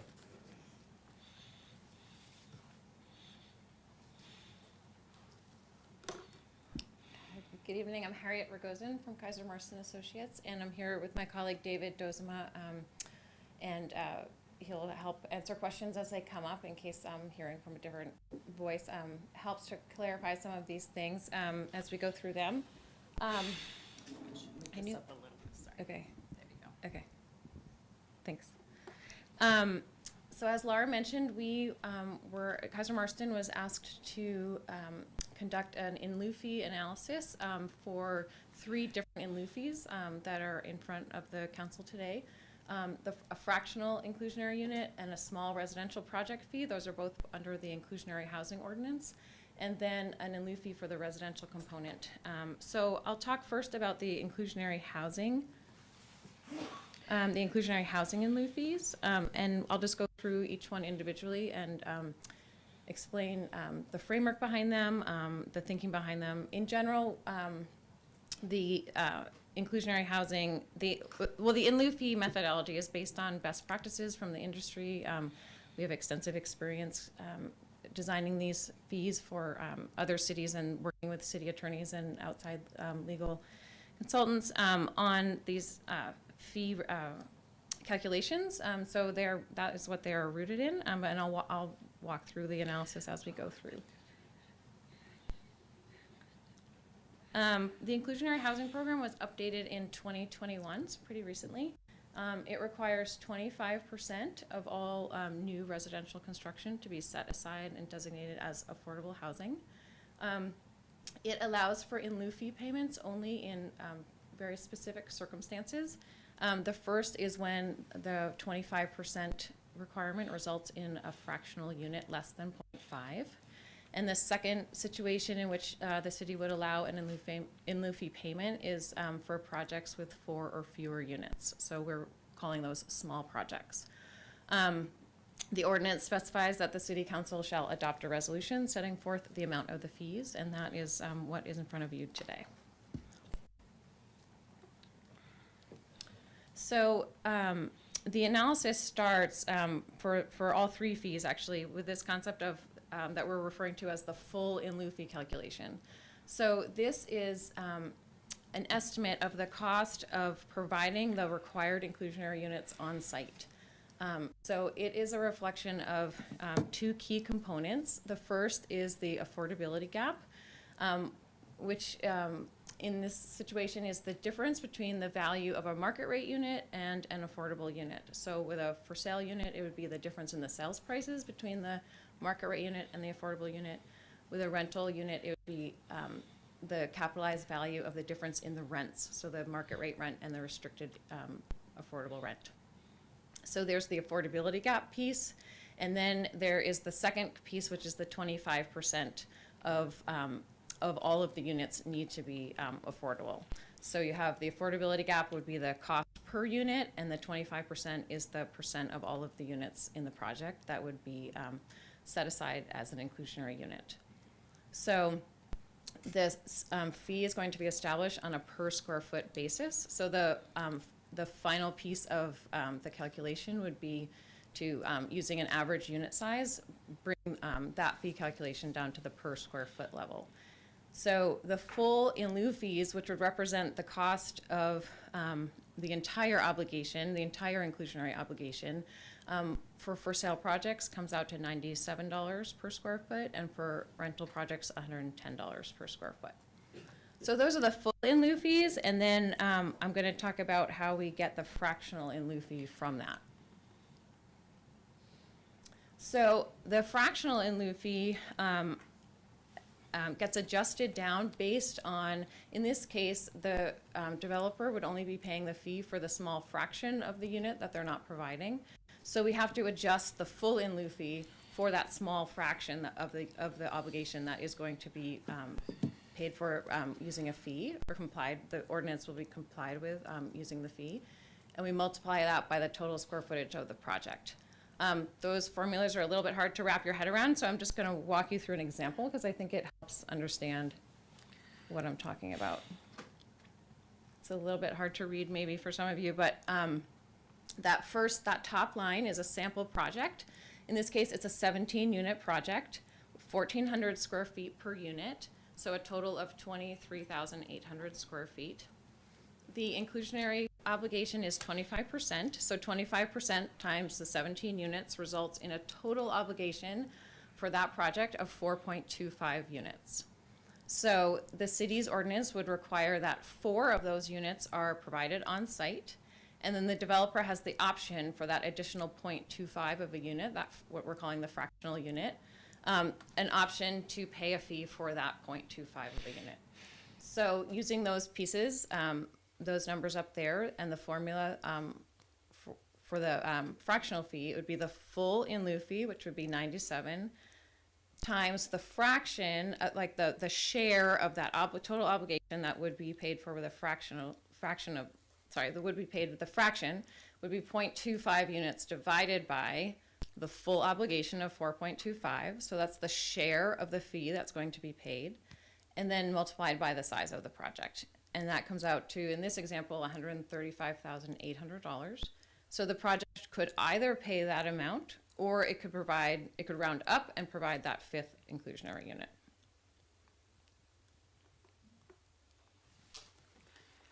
So the small project in lieu fee there's a additional layer of analysis that comes in for the small projects. In lieu fees are by definition in lieu of an on-site obligation, and they are at the option of the developer typically, and so the requirement is the on-site obligation and the fee is an alternative. That's the typical structure for an in lieu fee. In the case of small projects, on-site compliance, providing units on-site, is no longer a true option. A 1 or 2 unit project is not going to provide an inclusionary unit on site, so the fee becomes the main source of the main way to comply with the ordinance. And in this situation, it's typically advised that the fee for these small projects be set at below a maximum that would be established by the Mitigation Fee Act, which governs impact fees. So in this situation, we calculated the nexus maximum, and we're recommending that the fee be established below those maximums. In 2018, Kaiser Marston conducted a comprehensive nexus analysis for non-residential and residential development in Sonoma. And for this project here, we have updated the mitigation cost portion of that analysis. And together that calculates an updated nexus maximums in the range of $29 to $36 per square foot. So for these small projects, we're proposing a fee level of $25 per square foot. And again, these are the 1 to 4 unit projects. 5 units or more that would provide units on site. So those are the 2 inclusionary fees. And then the third fee is the residential component fee. The residential component ordinance, Laura went through most of this, but just to refresh your memory, it applies to commercial and commercial gateway parcels that are greater than half an acre, and to all mixed-use parcels.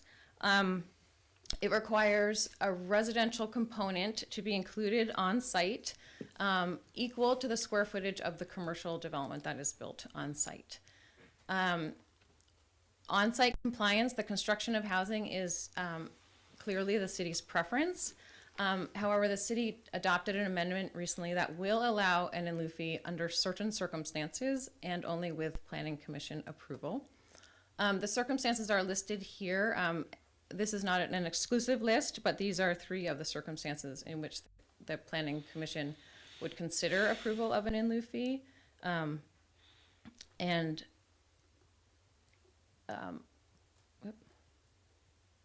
you go. But like I said, the on-site compliance is still the default method of complying with this ordinance. The residential component would also be subject to the inclusionary requirement. So the housing that would be built on these sites, 25% of it would be affordable and 75% of it would be market rate.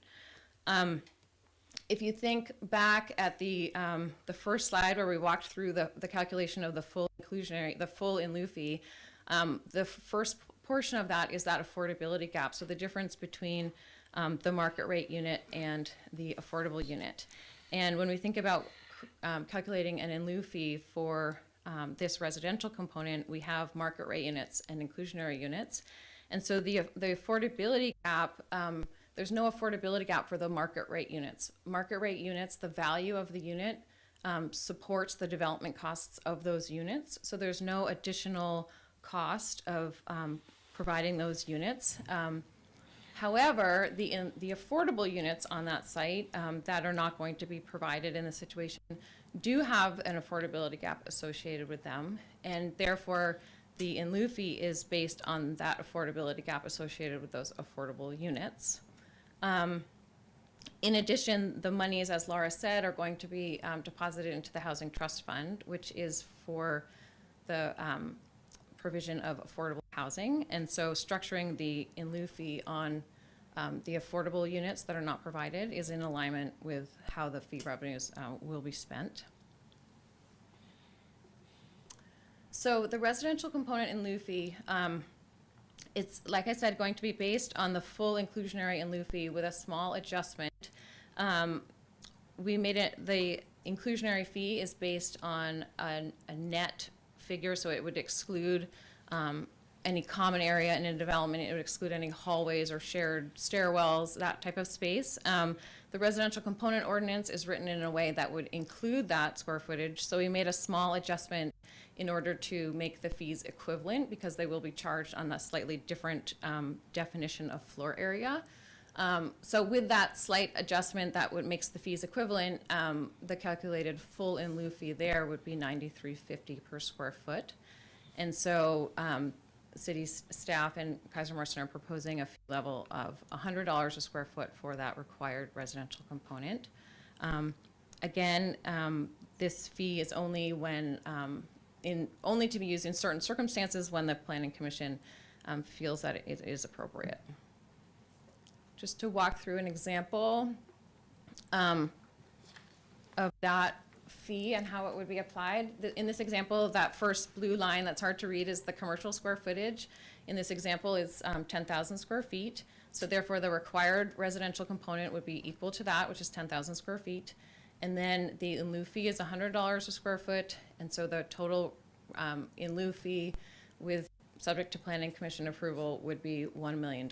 So the project would pay $1 million with approval into the Housing Trust Fund in lieu of providing the 10,000 square feet.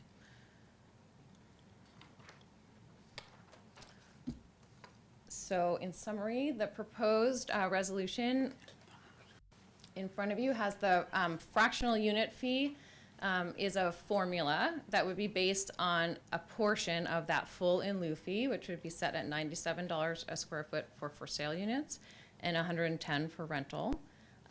Again, the fee is the formula, so it has to have the formula attached to it. It's just a share of those full in lieu fees. And then the small project fee is $25 per square foot proposed, and the residential component fee would be $100 per square foot. So with that, we'll open up for questions and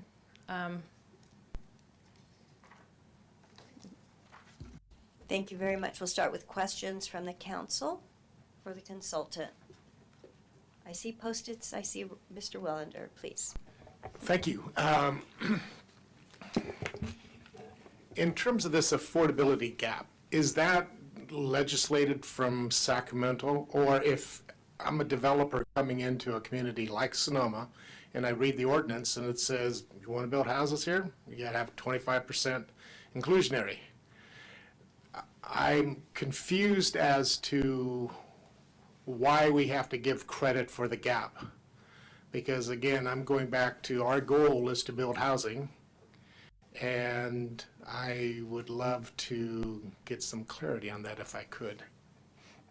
are you talking about the inclusionary housing in lieu fees or the residential? I'm just, you had expressed in your presentation about taking into account the affordability gap. And I'm saying if we have an ordinance that says we want housing, and in that housing, we need this for inclusionary, I guess I'm not clear as to why we need to let the gap, the affordability gap between market rate and the affordable, why is that in part of the calculation? Is that by statute? So what the affordability gap with the in lieu fees, we're looking at when a developer sets aside 25% of the units as affordable, then those units don't sell for the market rate sales price anymore. They now sell for the affordable sales price. The affordable sales price is determined by there's information in the ordinance. There's information in from the state that the ordinance refers to, some of the definitions used by the state. And so together that comes up with the affordable sales price, the restricted price. So it's that difference between the market rate sales price and the affordable sales price.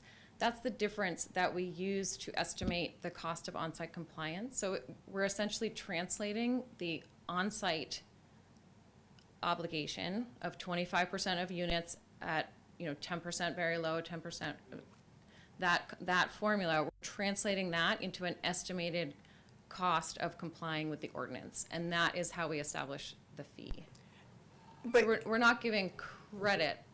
I think a clarification, Yeah. if I'm understanding it correctly, that's only for fractional units. They have to build the affordable units. It's just when you're calculating that for the fractional issues. Right, so Correct? in this situation, in the example, they have to build the 4 units. Yes. In the example, and then the fractional unit, they can either pay a fee for, or they can provide a 5th unit. So they have to build affordable units. It's just when there's fractional. That's not the question. The question is I guess if a developer's coming into a community and knows that the city of Sonoma is trying to encourage affordable housing, so that's the program is set from day one. And if it's coming in, that's either going to influence a developer to say, gee, I recognize what they want. Now, am I willing to do it? And he's going to crunch numbers, and he's going to identify what kind of the bottom line and the profits, what he needs to do. And again, I'm going back. I'm not. If that's all up front, again, why are we accommodating? I mean, allowing for this affordability gap. In other words, we're giving the developer credit for this affordability gap because they are required to build these units that are not going to be market rate. but have to be sold per whatever the median income is. Yeah, there's no, I might not be understanding your question, but there's not credit given. So the developer, depending on the size of the project, Okay. If it's 5 or more units, provides units on site. Right. 25% of units on site. Yeah, no problem. And then in the ordinance, if it's 4 or fewer units, the ordinance allows payment of a fee instead of providing units on site. Understood. So it's up to the developer's choice. So there's no credit. So where are you using the term affordability gap? I guess, The term, so the city allows for the fee payment on a fractional unit. So Right. if, that 0.25 of a unit. So to translate, it essentially estimates the cost to the developer or the foregone revenue associated with a fractional unit. So it translates that into a dollar amount that the developer could pay the fee. Let me try a stab at an answer if I could. Okay. I have a hard time grappling with these things too. My initial reaction is, wait a minute, you're a developer, you're required to put in 25% affordable housing units. You're escaping that obligation by paying a fee. But if you're escaping it by not putting in, let's use a round number, a single unit. Let's assume that the developer's entitled to pay an in lieu fee to avoid building one unit. So why don't they just pay us the amount it takes to build one unit? $750,000, whatever it might be. The error of that thinking, though, is if a developer does build an affordable unit, he or she or it gets paid a portion of that back. So it's unfair to ding the developer for the full cost of a structure, because the developer, if it incurred those costs, would actually be selling it and making some of that back, but not all of it, because as the speaker has indicated, the market price would command $700,000 in my example, but under the affordability requirements could only sell it for $450,000 to an income eligible family. So that developer loses $250,000. That's the affordability gap.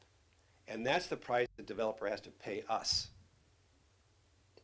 for that fractional. For that, or whatever that number is, what the difference between what the developer sells could sell the affordable unit for as an affordable unit versus what the developer could sell that same unit at market. That's the amount the developer is losing. And by paying a fee, the developer could escape having to lose that money in a way. And it's that loss that the developer is attempting to avoid by not building an affordable unit. Because if the developer builds an affordable unit, that developer will lose money. And the amount of money the developer will lose is the affordability gap that the speaker's talking about. So that developer has to pay us a portion of that loss, that affordability gap, a portion based upon that fractional unit that the developer's avoiding building. That's sort of how I've sort of conceptualized this. I may be off base here. No, does that answer your? It's not by statute, by the way. Some fog has lifted, so thank you. It's a theory that Kaiser Marson and other consultants in this arena have been utilizing for many, many years. It's well accepted. Okay. But it's not by statute. This is an analysis that consultants have brought forward to cities and counties for the last 5 or 6 decades. So while you're speaking, if you don't mind, I do have a legal question. What's the definition of a take? Well, take is derived from the Fifth Amendment of the United States Constitution, which provides that a governmental agency cannot take private property without justly compensating the private property owner. But in the setting of this item, the term was used, and I'm trying to understand because what I understood from the ad hoc is that we can't ask for too much of an in lieu fee because they would be considered a take. So that is what I'd like to know legally, what that really means. The taking analysis does not apply to the setting of fees that are applicable to a city, citywide. Generally applicable fees are not subject to the take analysis that you and I are just talking about. The courts have ruled that.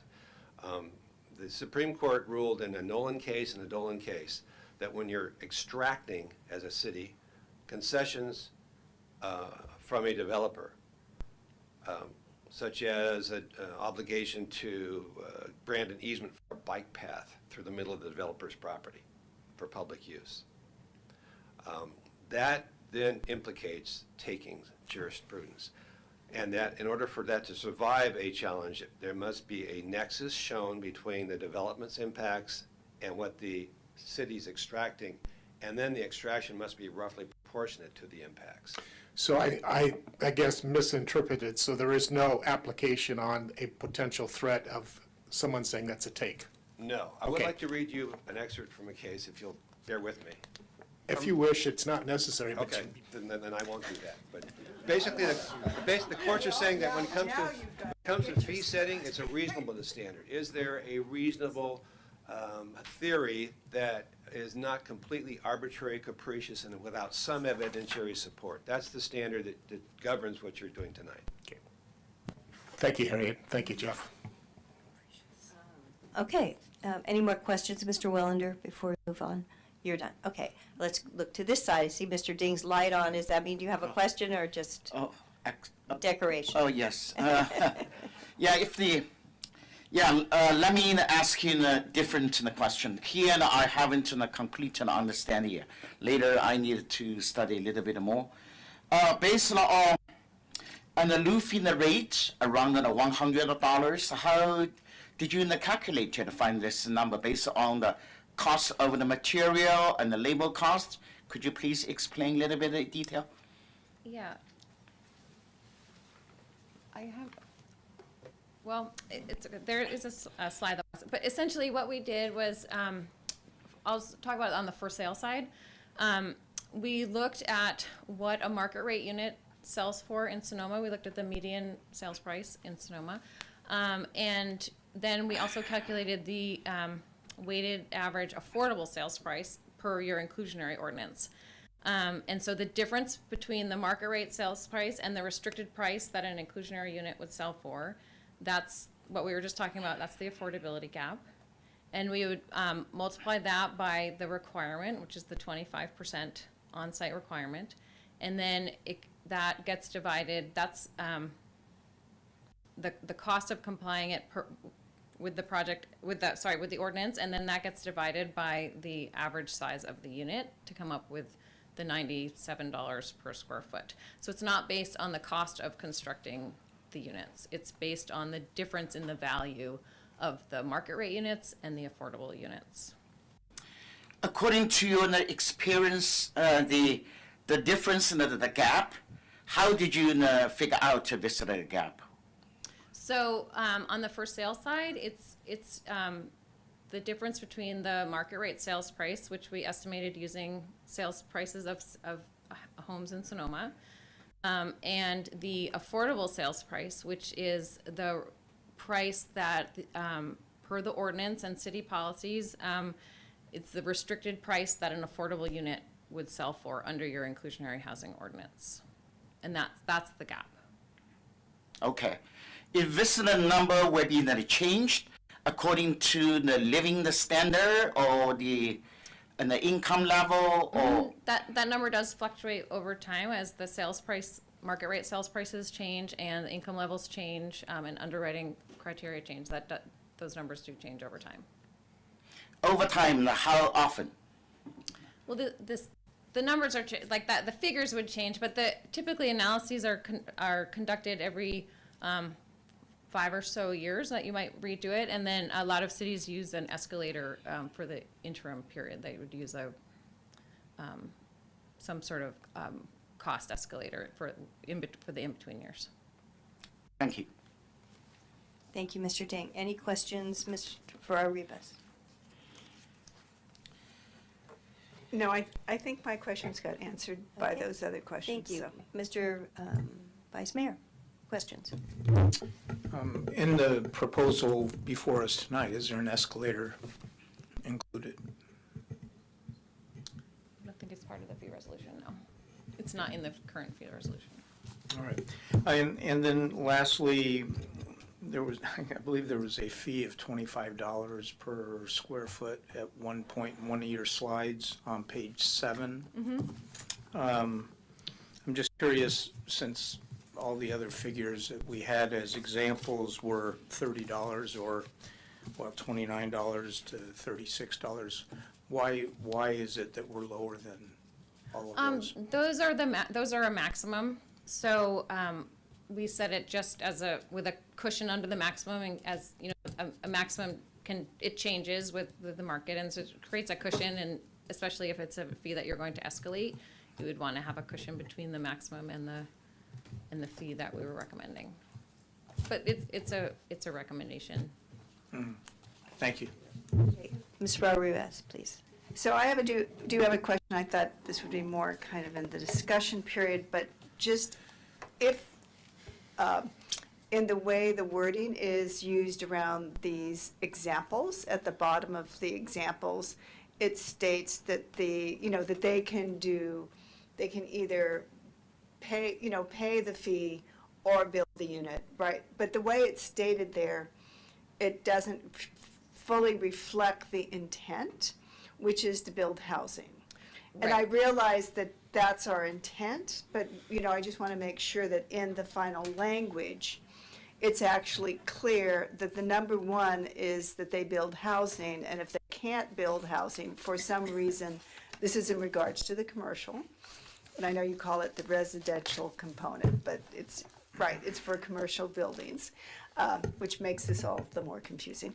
But, that's why it's, hard to pay attention to all of this, but to pay attention correctly. But so I just want to make sure that it's very clear in the language that it's not the developer's option. They, once it's been determined that there's some issue why they can't build a residence there. I don't know. I can't imagine what that would be, but let's say it's, right next to I don't know, something that would cause it. I can't think of an instance why, but there's a reason why they can't build a residence there. But that has to be determined by the planning commission. So it's just to make sure that language is very clear. There's not an opt-out anywhere for any of the developers. Correct. That is correct. And that language was just in the staff report only. It's not in the fee resolution. So there's nothing, that changes anything in the fee resolution conforms with the ordinances that specifically say under only certain circumstances. So that's not in the fee resolution. It was just in the staff report, and that's why we were clarifying. Good, thank you. Okay. Yes, another question. Question for staff. On the last page, it makes a statement that says it's compliant with a Climate Action 2020 target goals. I'd love to know, how does this fee structure ordinance resolution comply with climate goals of 2020? I think that's just part of the template, and there wasn't anything included under there. So, no. Thank you. Yeah. That's correct. That is a template. We'll take a look at that template as we move forward. Thank you. Yeah, I think, the template, some things just get carried over. Understood. Yeah, we'll fix it. Okay, if there are no more, any more questions? One more And question. one more, and please. this is a question that I've had answered, and I understand the answer to it, but I think it's good for the public to hear the question so that they also have the same answer that I've had. And so this is in regards to whether or not it would be possible to have another option that would be, you can't build a residence here for, I don't know, it's under a highway and it would make it, be too noisy, or there'd be something that, it's an industrial complex and it would be unsafe to have residents there. Could there be, my understanding is there's other legal issues why you can't also have a second option, that they would have to build those residential, meet that by building it someplace else. I understood that there's some issues between within our ordinances that wouldn't allow us to do that. Could you explain that? That'd be for Laura, yeah. Just as the ordinances are written, as they've been adopted, there is not currently anything that would allow an off-site compliance to to occur. I mean, that could be considered if there was a revision to the ordinance, that could be considered. You also kind of want to think about, creating new housing versus maybe having a developer comply with, a site that already would provide housing, may not be the increase in housing that you're looking for. It may not affect the same goals that this residential component is trying to achieve. So, but it is something that could be considered. Yes.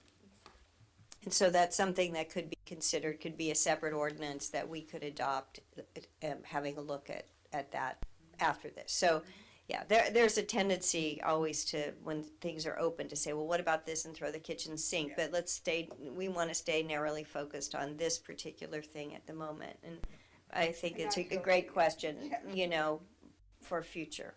Okay, let's open it to the public. This is a public hearing, so it's open right now at 8:06. Please. Thank you. Good evening, Madam Mayor and City Council. I'm wondering if I might be given slightly over 3 minutes, maybe just shy of 4 minutes to get through this, otherwise, so that I can breathe. I would love that opportunity. Anyway, we'll see how it goes. We'll see how it goes. My name is Carol Marcus, 873 First Street West. All of us in this room are very good at talking and writing about how we'd like to see a wider variety of housing available for Sonomans. I'm fond of getting up here and talking about it and writing letters to you about it. You're fond of agendizing it at meetings and writing about it in your campaign literature. The director of the Sonoma Valley Visitors Bureau wrote a beautiful piece about it in the May 3rd edition of the Index Tribune. But it is you, the City Council, who create the policies for Sonoma, directing the implementation of housing in Sonoma. Almost 20 years ago, many of us were involved in the formation of Sonoma's general plan. In that plan, it was explicitly stated that the desire of the community was to bring housing into the center of the city, creating a more vibrant, pedestrian-friendly downtown. These goals were fashioned into ordinances in the Development Code. The Development Code implemented the inclusion of housing in the mixed-use and commercial zones, in fact, allowing higher floor area ratios in the downtown commercial and mixed-use zones in order to provide equal parts housing and commercial development there, reinforcing the goals of the general plan. This would perhaps allow service workers of our largely tourist economy to live in the same community in which they work. The city would be richer for this variety as envisioned in our general plan. The requirement for housing in the commercial and mixed-use zones is neither new, nor is it meant as punitive to developers. It was designed to create the city the citizens have said they would like to see through its general plan and development code. Since my kids went through the public school system in Sonoma, enrollment has decreased in Sonoma Valley Unified School District by close to a half. This is due in large part to the cost of housing here. This should concern you. When we moved here in 1988, we lived for $600 a month in the Salvador Vallejo adobe, above what is now Global Heart Fair Trade. Homes on the east side at that time sold for $250,000, well out of our range at that time. Wouldn't it be great if more of this type of housing integrated into the core of our city were available for young families who'd like to live and work here? While you feel pressured to offer developers some flexibility by offering an unrealistically low in lieu of housing fee, which will never result in the production of housing, wouldn't it be great if you, through the enforcement of the city's policies, would offer Sonomans the flexibility to be able to live and work here by enforcing policies that provide smaller, perhaps rental units in which they can live? Though large valley commercial enterprises have recently been equated to the ATM for Sonoma County, I like to think that the citizens of Sonoma comprise the ATM for our city, fueling its vibrancy, its authenticity, its economy, and its future sustainability. You have publicly expressed that the lack of housing in Sonoma concerns you. Now is the time to act on your concerns and follow through on what you have stated. I encourage you to strike the language allowing residential component in lieu fees from the mixed use and commercial zones. To do otherwise is to act in lieu of Sonoma's General Plan and Development Code.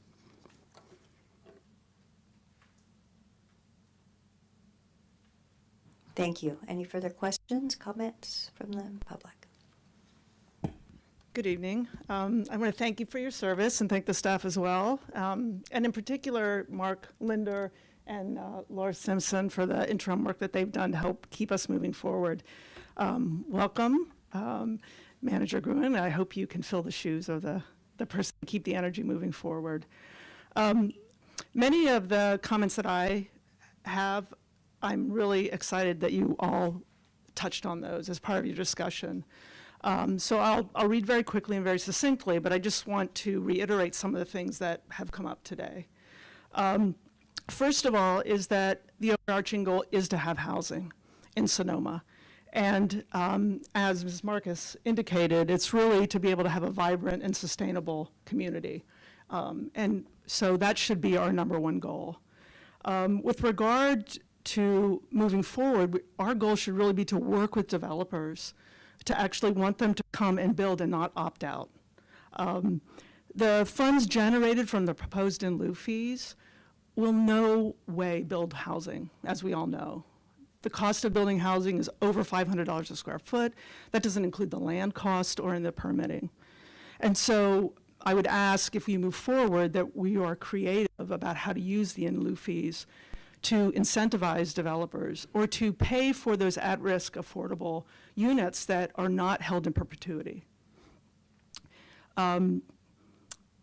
This kind of activity will require oversight, and the last point I make tonight is regarding your proposed budget that's coming up. With regard to the language in the staff report, I also was taken aback by the language of the developer choosing not to build or having the option. And I do know what the ordinance is, and I would just ask that there's no conflict that's created by this language that might come up in the future when people come in front of the Planning Commission. So if there is a necessity to revise the staff report so that it's more aligned with the language in the code, I ask you to consider that.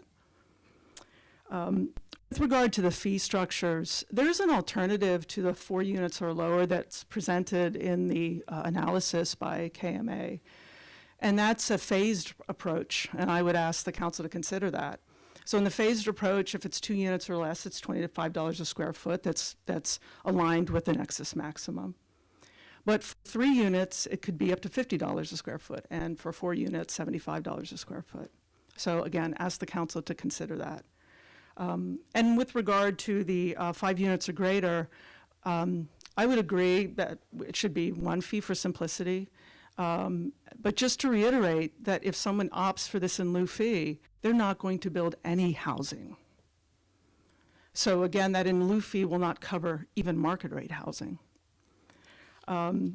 And finally, it was brought up, but I think the in lieu fee should be evergreen, and so you should have an escalator, or it should be reviewed more than, in a period more than once every 5 years.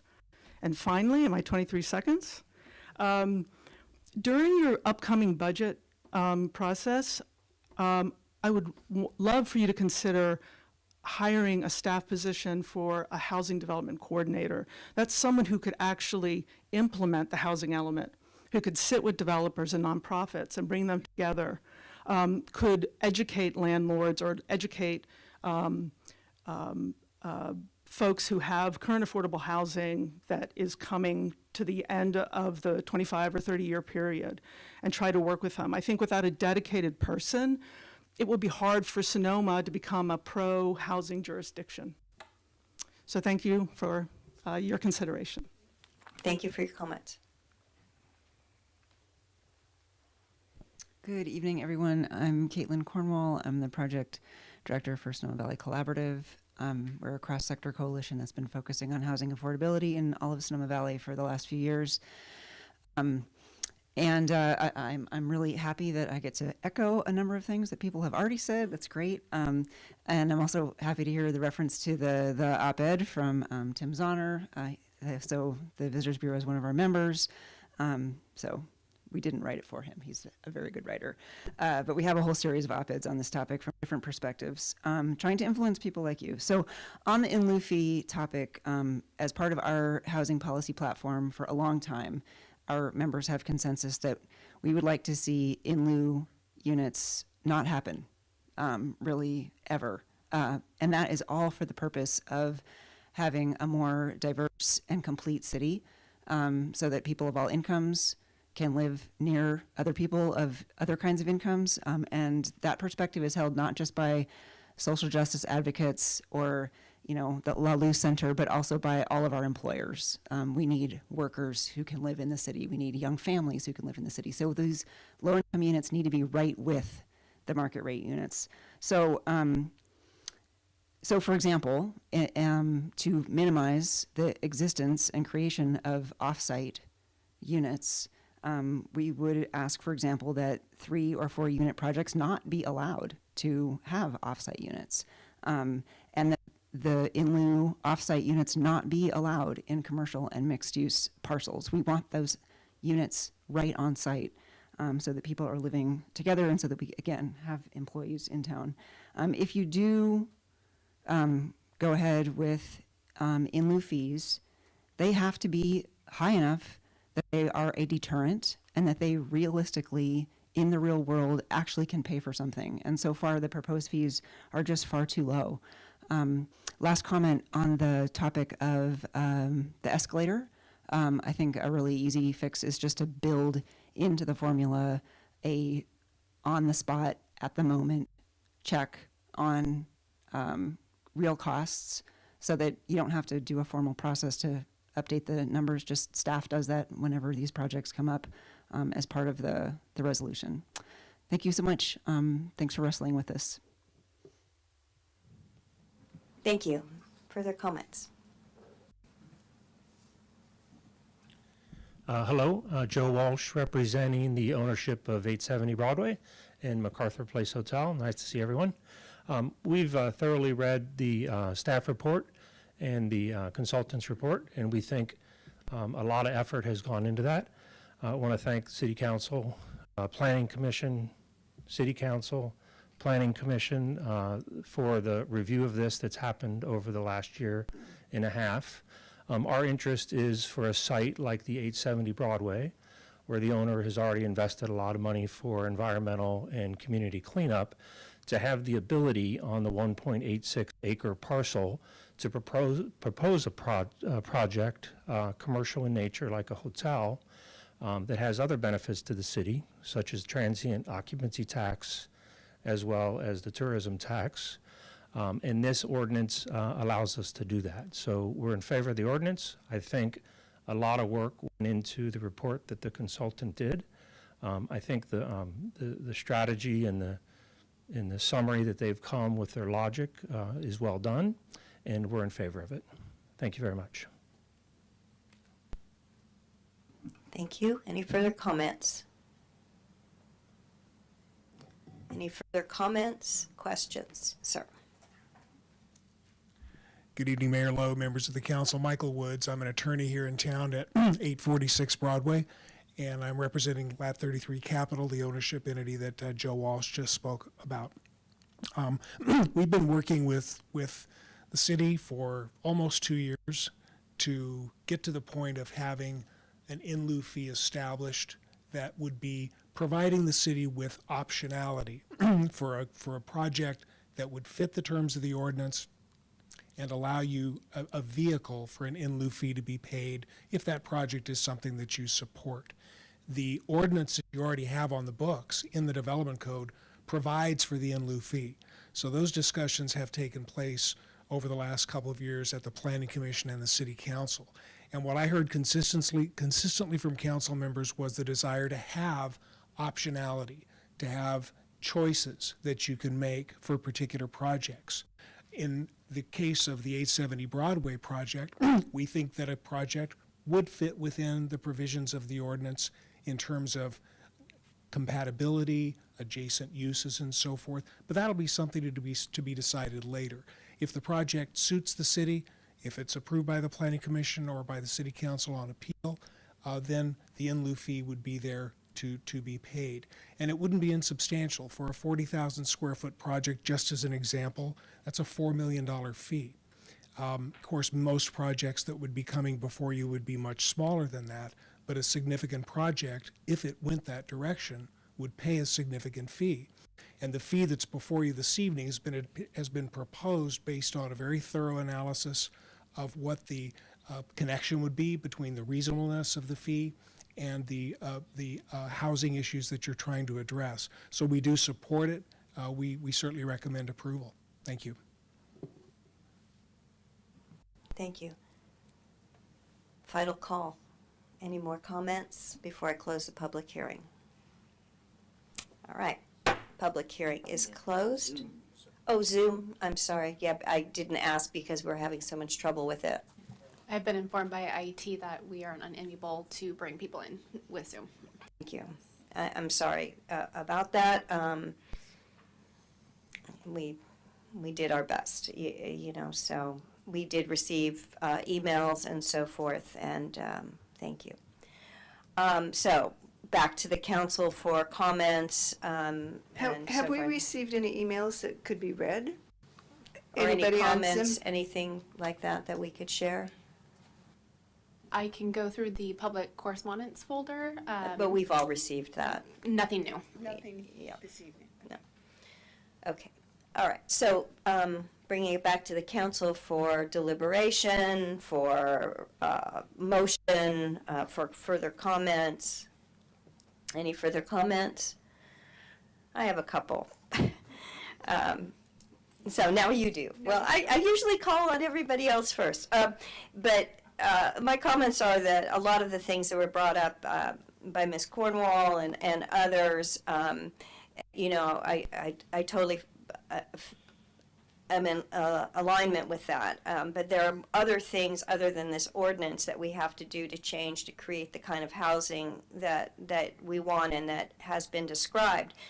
And that is something that we have come up in other ordinances. For example, the setbacks. Do we need setbacks? Do we need carports? Do we need, how many car garages? Can we go up 3 stories? Can we by right do 4plexes or 6plexes? There are so many other avenues to be able to meet the kind of goals and the description that was quoted in our general plan, and which I totally agree with. The reason this came up was because at a planning commission, there was a project that was going to be expanded, and the planning commission just put a price tag on it, an in lieu price tag of $1 million. And it wasn't based on anything that we had on the books. It was something that they just thought, well, yeah, that's about $1 million worth. And the council accepted it, and the business accepted it, and it came back and it was like, well, we can't just do that. We can't just, when we get a project, take a wild look at it and say, yeah, that's about $1.5 million. That's about $2. We need an actual number. We need something that's justifiable. We may not have such a nice business that says, okay, we'll pay it. They could sue us. They could say there's no ordinance that says that we have to pay this. We were exposed on that particular ruling that we did. So that's how everything came about. It was about, like, if we're going to do this, and this doesn't mean we're going to do this, it has to be referred by the Planning Commission to the City Council, then we have to have a number that is justifiable so that the entities that are intending to build don't sue us, and we're not exposed by coming up with something that has absolutely no factual basis, no comparison with other cities, and so forth. And so that set us off on this project. That's, you know, and I may be, you know, not telling the story in a lot of detail, but that's kind of where I think this all came from. And it was really an effort to come up with something that was fair, to be consistent with other jurisdictions around us, because this is what they do, and to use actual numbers and facts to come up with a number that we may use and we may not, depending on the project. But if we are going to use a number, we have to have a number that is something that we can justify. And that's what we have before us tonight, and that's why I'm going to support it. That doesn't mean I'm going to support granting in lieu fees in every project. It means that if we have a project and it's deemed by the Planning Commission and the Council to warrant it, then we have a number that is justified. That's what this is to me, purely and simply.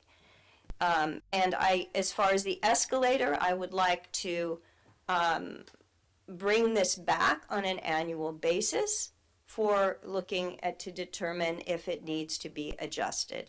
I don't think we have to, you know, put in a percentage, but I think it's something that we can bring back, and we can bring back anything and relook at it and see if those numbers work. Not to mention, we should just have an analysis after the fact to see how this went. So I would suggest that we put that on the list for a year from now, that we have that. As far as the question, can we change the staff report? I mean, the staff report is the staff report. And we're not voting on the staff report. We're voting on the ordinance or the resolution. So as much as I'd like to change it, because I agree the wording is not exactly optimum, it is what it is. But we will, through our actions, show that our intent. So that, I don't usually like to go first, but nobody was speaking up, so I went ahead. Other comments? You know, I actually look at this as a tool that goes in the toolbox of the Planning Commission to look at projects and to evaluate them.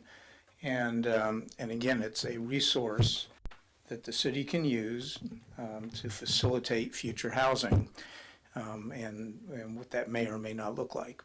So, you know, I too support it. I would support an escalator built in now.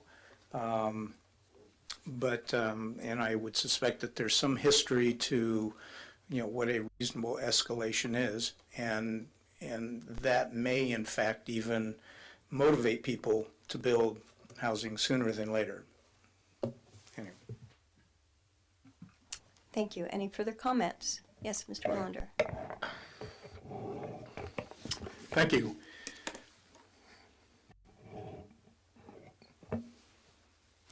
One of the things that is quite apparent with my time on the Planning Commission, as well as the short period now in City Council, is that we should not create programs where we think the city is going to build houses, because cities don't build houses. And so that's where I would love to continue to be working with potential developers, applicants, to create incentives to build houses. And reality is that we do have an ordinance on the books right now that describes that an in lieu fee is optional. The problem is we haven't identified what that fee is, and that really, as the mayor has expressed, is the task for tonight. I sometimes look at complicated things very simplistic, and that's what I'm doing, and that's why there's still fog in my head about how some of these numbers are arrived. But nonetheless, I trust the consultant and their experiences, and recognizing that we do want to create something that is fair. And I would also like to, again, try to encourage creating incentives where we can actually build housing in the core of downtown. I think that's viable. I'm not sure that not identifying or not agreeing to an in lieu fee would necessarily do that, but I think it is would make for a richer community.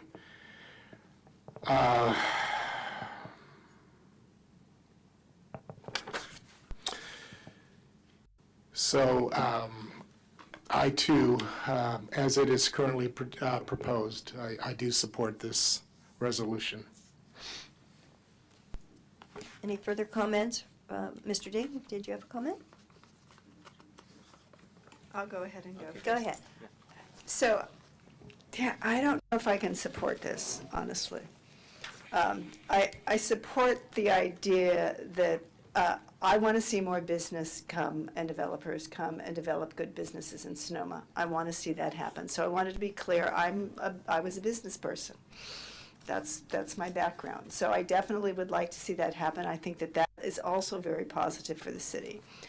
I think that even the resolution, I don't think it's strong enough in saying that this would be an option if we're working with developers and we want that development to happen and they're willing to work with us so that there is housing built and they're accommodating for their employees that they are going to be bringing into this business.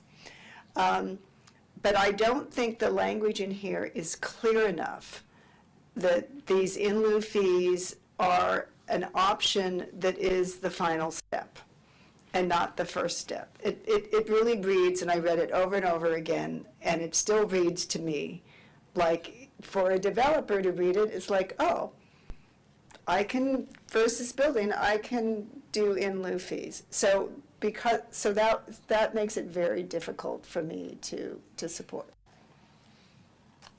Okay, thank you. Mr. D. The city council's duty is protecting the community interest. Number one is to be in the compliant with all existing state and the local and the code. If you remember, recently we just passed the housing element. On this, the in lieu fee is an option to meet the housing requirement. So of course, I totally don't agree today's the number you proposed. I asked so many questions. I didn't ask you give me any the detail the break. Definitely, we should base on the fact, and also you didn't mention about inflation adjustment year by year. You said 5 years, and that isn't too long. Yeah. So I would like suggest, and lieu fee just like an option. We still need to encourage developer as permanent partners with the city, with our community. Housing always is the number one issue. If we cannot solve the housing issue, this time will be the day. That is look at your, especially when you look at your employee, how many people your employee can live in our town. Definitely on the city, we need your support, developer, because financially and you are stronger and you are more flexible, and we don't want to lose you as our partner. I don't want to see just give the money, walk it away. I don't think you will become this kind of the developer because you are the local here. I highly expect you, and also based on your previous 2 years experience, you are so active and working with our community and the planning commission, work with the city council, and I still remember that is the Mayor Lowe just mentioned at the beginning, $1.1 million. Just one commissioner using a calculator, using the mortgage interest, get the number. That is a little bit funny, but I think this is a good example. That means city and the developer and our community, definitely we can work together. So I would like to suggest, and we should approve this lieu fee, but And for the specific case, we should treat it specifically. Thank you. Thank you. Thank you very much. And I think I agree with that, that this is a very small option. There's a lot of other things that can be done, but we need something on the books that's fair. So yes, further comments, and then we'll entertain In a response motion. to, or in following up on earlier comments, I'd love to direct a question to the attorney. Let me preface by saying tremendous work has been done by planning staff and the Planning Commission over the last couple of years to eliminate ambiguity, to eliminate confusion. We've gone through lawsuits where a developer will say, I read it this way, but it says this, and then it just gets into I'll use the word a spitting contest.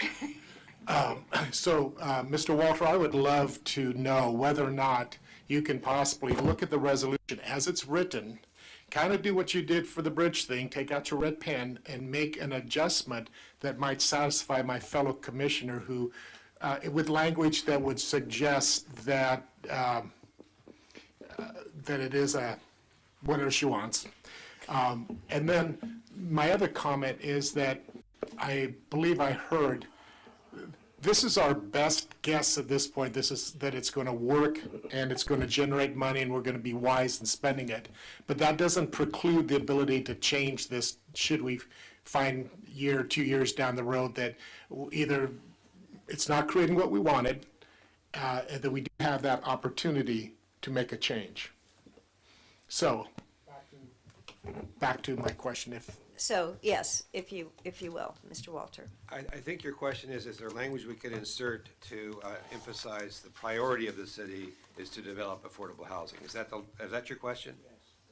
I'll defer to my fellow councilwoman. Yeah, that the priority and that in lieu fees are there as a final option in negotiating. They're not automatic. They're not automatic, and that I mean, because for me, I am grappling with, will this really create more housing? I don't know if it will create more housing. I don't think it's going to create more housing. So I think, unfortunately, and I feel really bad that we came to in lieu fees because a calculation was done at the last minute, to come up with something. And I realize people are trying to solve things. I just can't have difficulty working that way. I need to have an analysis, really understand, look at what are the best options, how are those options going to work well, and will it give us the outcome we want, which is housing, and which is housing, density housing that is in the center of the city. And so that's my issue, is that this feels like, people are going to walk in and say, okay, there's an in lieu fee. So we're going to figure out a way, and I think that there's many wonderful developers, but developers also have really good attorneys, and the attorneys come in and say, we're going to figure out a way that we're going to be able to do in lieu fees. So that's my difficulty with it. My response, and I appreciate, Ron, I really appreciate you trying to accommodate me, so thank you. My response is not, Mr. Wellander. My response is not unlike what the mayor began her discussion with, and that is this. This is not the night to address those issues. Those issues are already addressed in two ordinances that the council passed. One is your inclusionary zoning ordinance, which was passed about 2 or 3 years ago. And that's where the council made its policy statement. When in lieu fees are appropriate. That is already stated in your inclusionary zoning ordinance.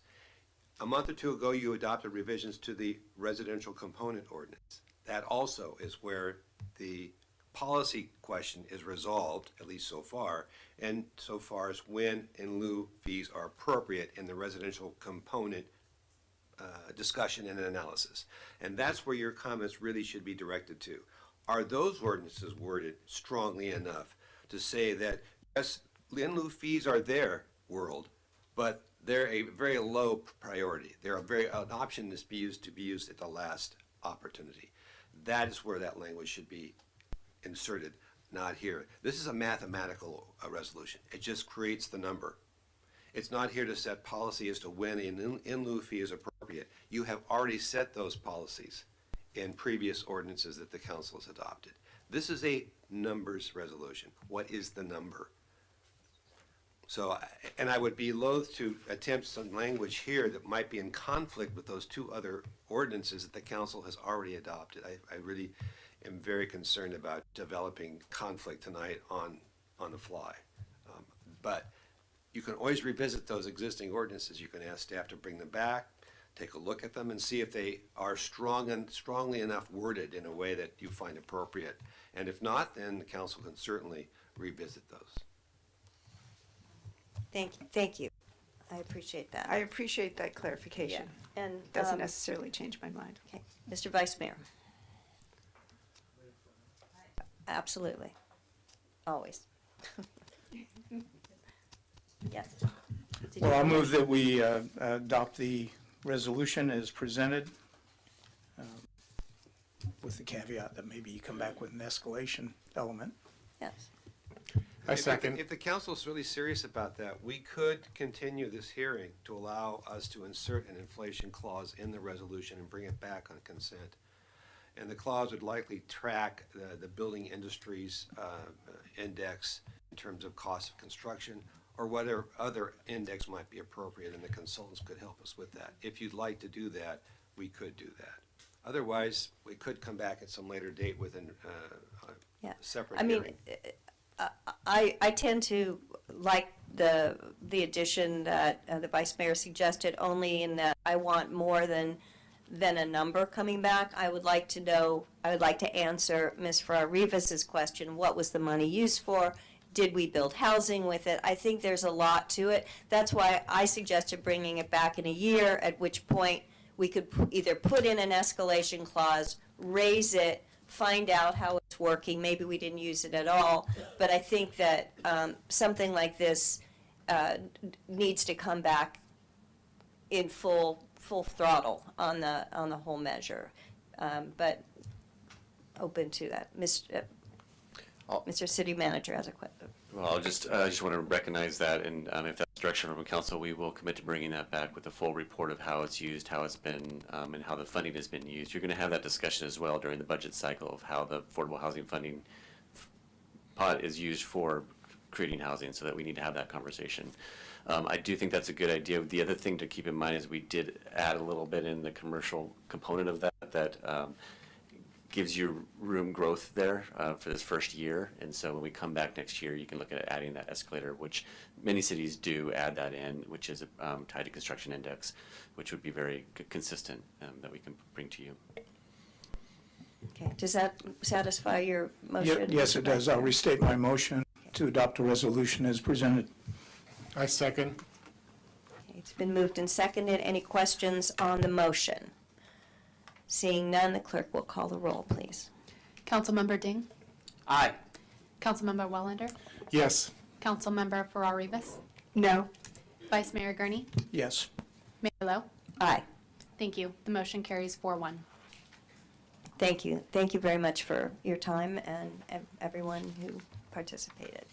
All right, we have one more item on the, and we have been asked to take a break. We're going to take would a 5-minute break work for you? 8-minute break. An 5-minute break. Thank you so much.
$690 and some odd cents, and finding that the action to award the contract is not a project subject to the California Environmental Quality Act. Christina Tierney to present. Thank you, Please. everyone. Thank you.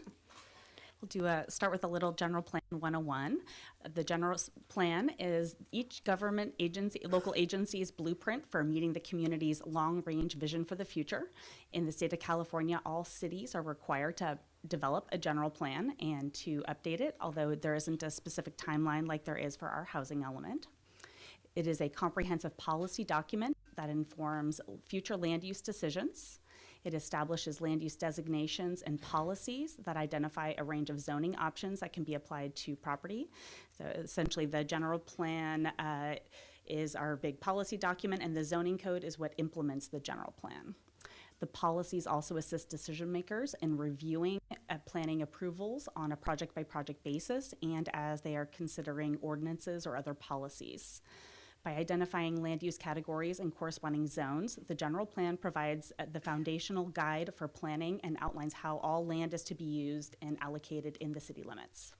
It is also the legal basis for all land use decisions and a vision for how the city is going to evolve and should reflect the community's values and priorities. So typically a general plan has a range of, in the beginning it was 10 to 15 years. As planners have learned how long these take, we're now looking more typically at a 20 to 30 year time frame. The city's general plan was last comprehensively updated in 2006 and encompassed a time frame of 2006 to 2020. The housing element is one of the required components of the general plan, and we recently certified our housing element, or certified by HCD in April of 2023. So that element is not subject to be updated. It's up to date at this time. And other than the circulation element, none of the other elements of our general plan have been touched since 2006. As mentioned earlier, general plans are required by state law, and they're also required to have certain elements. There are 7 required elements, and in addition, cities and counties can have other elements that they want. You're not limited in what is included in your general plan, but you do have to have a minimum. So at a minimum, we need to include land use, circulation, housing, conservation, open space, noise, and safety. Our current general plan uses slightly different terminology. So our community development element is our land use element. We have a local economy element, environmental resources, circulation, public safety, noise, and the housing element. Since 2006, as you can imagine, there have been a number of legislative changes that apply to general plans, and all of these issues are going to be an important topic as we do our general plan update. So the state's provided specific direction and legislation on many topics, including climate change and resiliency, environmental justice, wildfire risk, urban wildland interface, flooding, complete streets, and transportation impact metrics. So this is vehicle miles traveled, which we'll be talking about in the future with some development projects that are going to be coming before Planning Commission and in the coming months. So the general plan update will address all the new state law requirements enacted since 2006. The elements that we have on the books that are required to be updated as a result of these legislative changes include the community development element, environmental resources, circulation, and the public safety element. Only the economy and noise elements are not required to be updated by state law at this time. And the public safety element, the trigger for that was our housing element being updated. So as I mentioned, we have our existing mandated elements, and through the RFP process, also looking at additional topics to include in our general plan, including historic and archaeological resources, environmental justice and equity, sustainability and climate change, parks, open space, and recreation. These have all been hot topics in the community, Planning Commission, and City Council. Overall, the goals of the general plan are specifically developed to address goals and concerns identified by the community. This is the community's document, it's the council's document, Planning Commission's document. It's really needs to reflect who Sonoma is. The goal is to have it be very user-friendly and accessible to members of the public, and to rely heavily on pictures and maps and graphics rather than be very text-heavy. One of the goals is to have, to bring the city into compliance with state law, as I mentioned earlier, and to make sure that all of our documents are internally consistent. Our new housing element, for example, this is a great opportunity to look at our community development and land use element and make any of the changes there. Those two elements really work in concert with each other. The housing element has the vision for how to develop housing, but the land use element is what establishes the maps, the densities, intensities, and all of the regulations that filter down to our development projects. So in order to kick off the process, the city developed a request for proposals and circulated that from December 5th to January 20th. We received 4 proposals, and there was quite a range in the price. We did not include a price in our RFP, but everybody was very clever and went through our budgets and figured out how much was allocated. So the range was from $451,000 approximately to $925,000. We identified a city review team that included the city manager's office, planning department, Department of Public Works, and there was a rubric that was distributed with the RFP. All of the proposals were scored ahead of time and independently, so there was no collaboration between staff.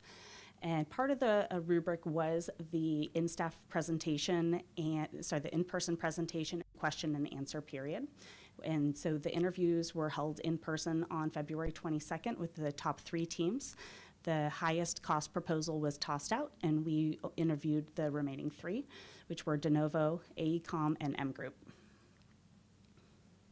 As a result of the review of the proposals and the interviews, our staff review team unanimously selected De Novo Planning Group as the team that best fit the city's needs based on the cost proposal and the value included in it, the scope of work and the approach, the fact that the staff that we would be working with are primarily principal staff rather than junior staff members. We would be interfacing directly with the people who are writing the report.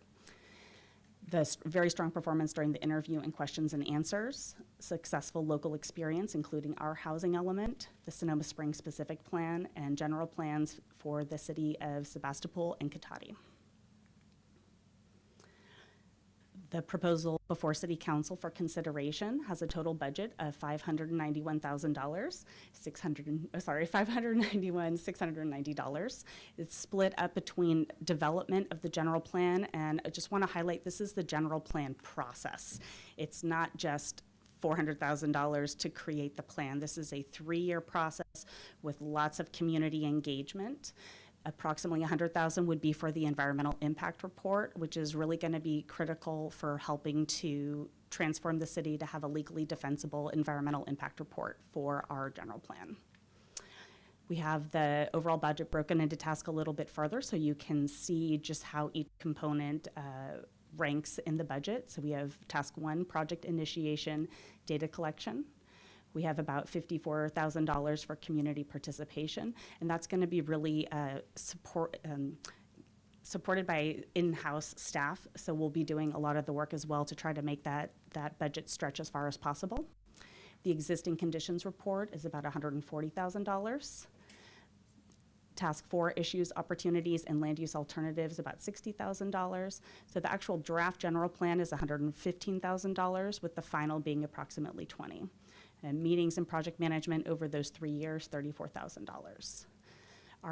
The overall cost does include a 10% contingency fund, and this is to provide staff flexibility as our needs may change over the 3 years. We may want more community engagement. We may decide that there's another land use alternative that we want to consider that requires more time. And this will just give us a little bit of buffer so that we don't have to come back to council to ask for additional money.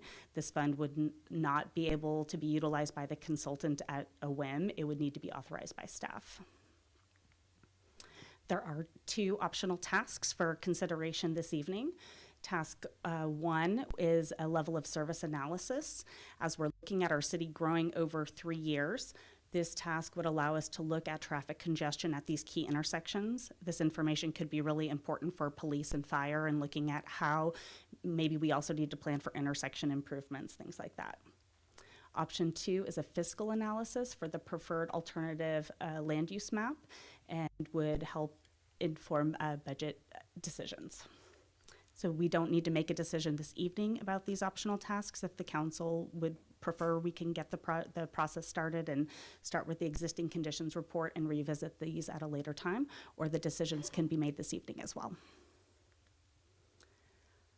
Overall, the city currently has $500,000 that's been earmarked since 2018. So that's been sitting there waiting for us to be ready to move forward. And recently a mid-year budget amendment was allocated for the remaining portion. So we do currently have the funding in hand. As I mentioned, this is going to be a 3-year process. The first step is going to be a kickoff meeting with City Council and the Planning Commission to really help refine the focus of the general plan. This is our document. This is our city's document, the community, the council, and the kickoff meeting is going to be an opportunity to make sure that everybody has their thoughts heard very early in the process. Then they'll kick off the existing conditions report, work on identifying community priorities, and then refine the land use maps. Then we'll start developing the goals, policies, and programs. And once those are identified, we'll have a draft general plan for public comment and circulation. Those will be incorporated into into the environmental impact report. So the environmental impact report really is kind of a sunk cost, whether we looked at 2 elements or 6 elements. You're still required under CEQA to look at all of the 18 environmental resource areas. And the final step will be the public hearings and consideration of the final general plan and EIR. So the scope would be for this to take place, it's over 3 calendar years, but a 24-month span.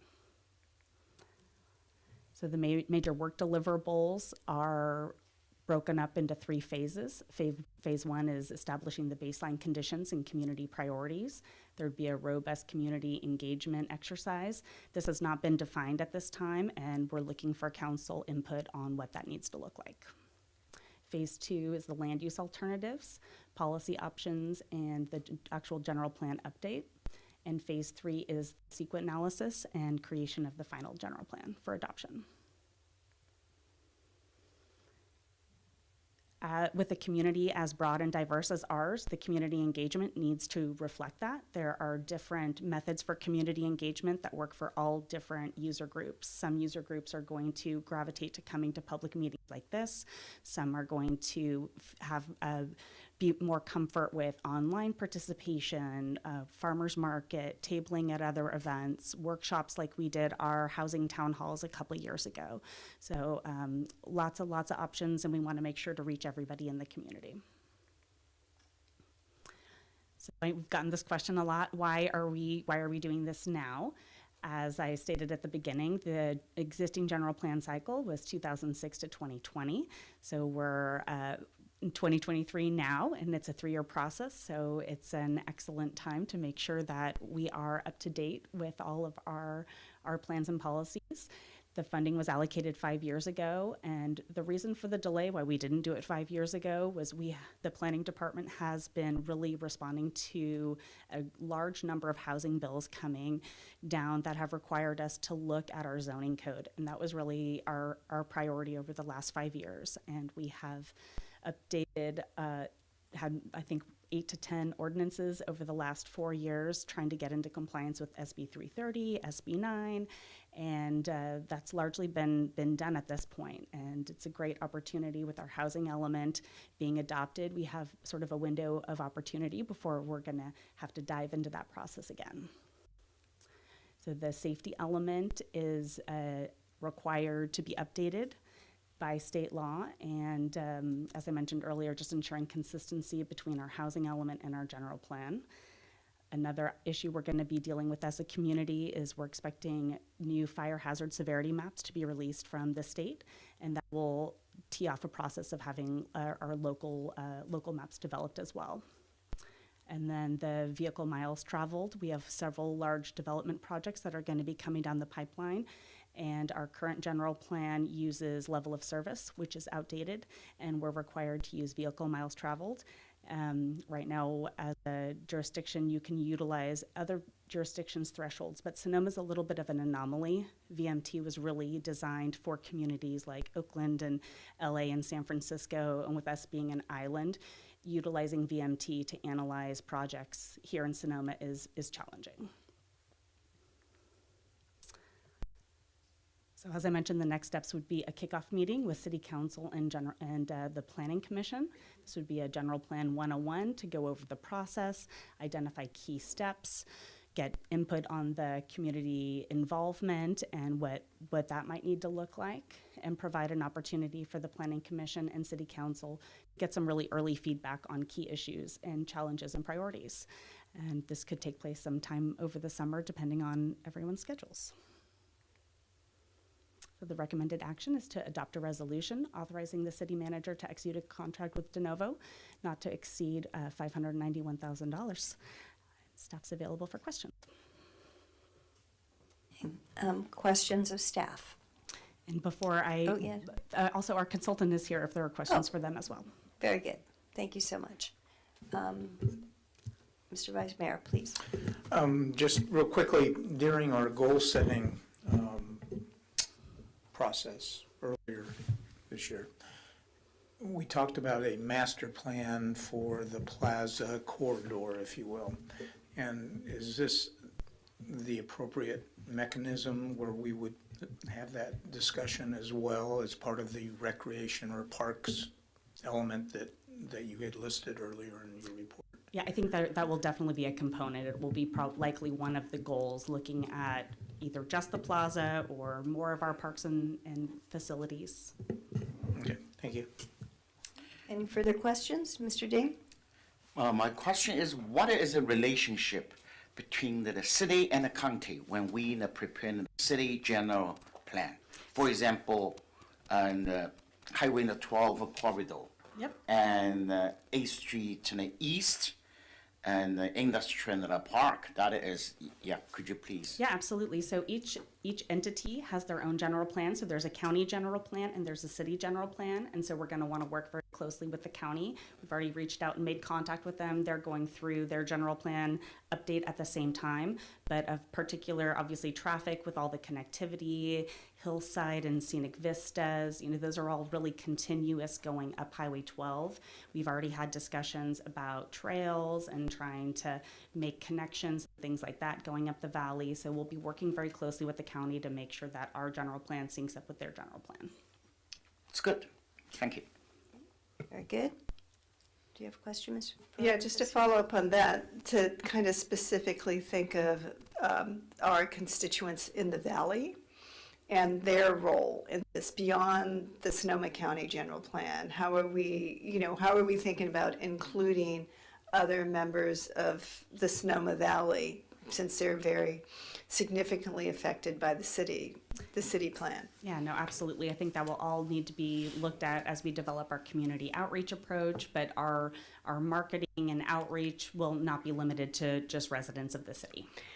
And then I have another question, just to clarify in regards to the general plan, just to have you comment on who actually drives the general plan. I know we're talking about hiring a consultant, but I think it's important to really be specific about what the role of the consultant is and what the role of city council and what the role of the city manager and the city staff, so that people are aware of who's driving the plan and what is the role of the consultant. Yeah, the plan is the communities, and it's going to be developed in consultation with members of the public, city council, the planning commission. I'll be here, planning staff will be here to help facilitate and manage and make sure that we stay on time, on budget, meet deliverables, and to support and be an extension of the consultant. The consultant is who will be drafting the plan and doing a lot of the preparation of the document. It's a really specialized planning skill. I've never written a general plan. I could probably write you an initial study or an EIR, but I've never written a general plan before. So having a consultant who is an expert in this and can bring their experience from other jurisdictions and have some solutions for problems is going to be really important. We're very successful on our housing element. We're one of the few jurisdictions in the Bay Area that has a certified housing element for this cycle. Very good. Mr. Wellander? Oh, yes. Oh, yes. I've had numerous conversations with a number of people about this topic, and again, I'm trying to put my head around the fact that we're a relatively small jurisdiction, that over the last 38 years, I have not seen significant change in our fabric, and I would suspect that if I was to take a poll of the community, everybody, I shouldn't say everybody, a good number of people would say we like our fabric the way it is. So I'm struggling with this idea of having a new general plan, and unfortunately in your presentations I kept saying final general plan, and that is unsettling in the sense that, you know, I support an update, and I also would love to think that the consultant is going to be focused in on what I would call targeted updates and or amendments, because I again find it very difficult to think that we need a new general plan. I would also kindly disagree. I don't think this is the tool for a plaza master plan. That's more of a specific plan that is much more focused in more detail. I can envision something being spoken of, something around the master plan of the plaza, but I see that as for a specific plan. Just confirming it's an hourly proposal, correct? So the tasks, so we could be idealistic and say we're going to work extremely efficient with the consultant and we may actually save some money. Yes. Or conversely, if something comes up where it wasn't anticipated, that there may need to be an add, or that's that 10% contingency, Yeah, correct? so it's a time and materials with a cap, so it's a not to exceed amount, and then the contingency is to give us flexibility. So I would add that as far as the time goes, you know, if you update your general plan more frequently, the updates and the price will be less. And, you know, moving forward, we can consider updating on a more frequent basis. And to make sure that I understand correctly, the statement was made that we need to update by law, correct? Correct. But what's missing is update by law when. So there is a little bit of latitude. Okay, thank you. Thank you. Any other questions? Yes, Mr. Ding. I have one more question. And I look at the area we needed to cover. I didn't see any in the social economic area. I saw that in the climate sustainability, you know, how we can, you know, address our concerns, you know, the low income and affordable housing, and the difference between the east side and the west side. I think that will largely be addressed through our land use element and the land use map. Right now, if you look at our land use map, the majority of the city is zoned low density residential. There's a very specific number of uses and density of housing that can be addressed there. And so giving more flexibility in our zoning districts to allow for, you know, 4plexes and 5plexes that look like a single family house, things like that, that would be in the land use element. We are recommending an equity element. There's a difference between what is required by state law, which is environmental justice, and that really looks like pollutants and screening for specific communities that fit that definition. Sonoma doesn't fit that definition, but that doesn't mean that we can't look at the issue and look at issues of environmental justice and equity. But again, it'll be up to the council's discretion when we get into the visioning and goal setting. Okay. Yeah, I would just suggest the term environmental justice and equity makes it sound like it's about environmental justice and environmental equity. And so really that there should be a separate line, environmental justice, and there should be equity, inclusion, and belonging as another separate line, so that you're really addressing exactly what my fellow council member was able to say. And then the only other thing is I have a difficulty describing, and this is more, I'll wait for the comments. Because this is not a question, this is a comment. Any other questions? Just a specific one for me. What we're approving tonight is not the language of the elements, nor whether the plaza's in there or not, or any of that. We're approving a contract. Is that correct? Correct. And Okay. all of that would be decided at a later date. Exactly, because I think we're going off on some other tangents at the moment. Sorry. Editorial comment. It's 9:15, so I'm entitled to one. Yeah. Any more questions before we ask the public to speak? Okay, let's move to public comment. We'll come back for any. Yes. Thank you. Watch out for the dog. I love the fact that the dog's I there. love that dog. I think I felt better tonight having that dog there. I just want to say. Okay, please. All right, so this is a little awkward because I want to make one comment, but I want to wear two different hats. It's just, we're a small community. You don't want another nonprofit. So I'm speaking for two groups under one umbrella. So my comment from Sonoma Ecology Center, which is the legal parent organization of the collaborative, the Ecology Center is just really looking forward to the city's general plan being updated. When this general plan was written, we were not really thinking about what climate change felt like here. We have a lot of experience with that now.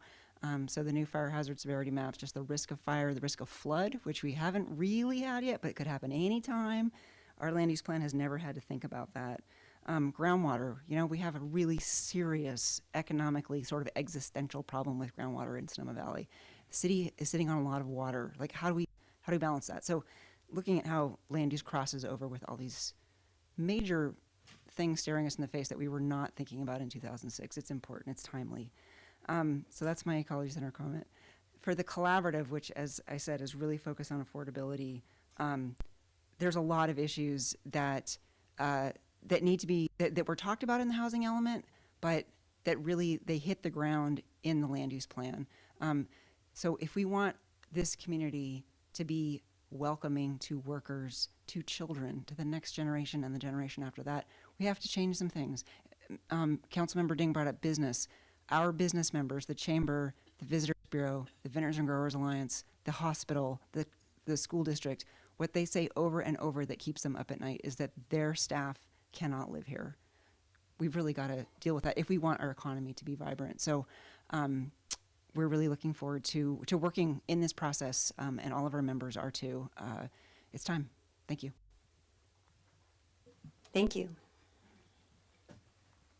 Mr. Alabak.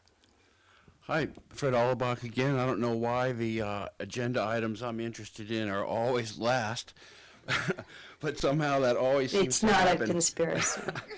But I'd like to second Caitlin's comments. The Sonoma Valley Housing Group is a member of Sonoma Valley Collaborative, and I'm really happy to stand behind Caitlin and their efforts.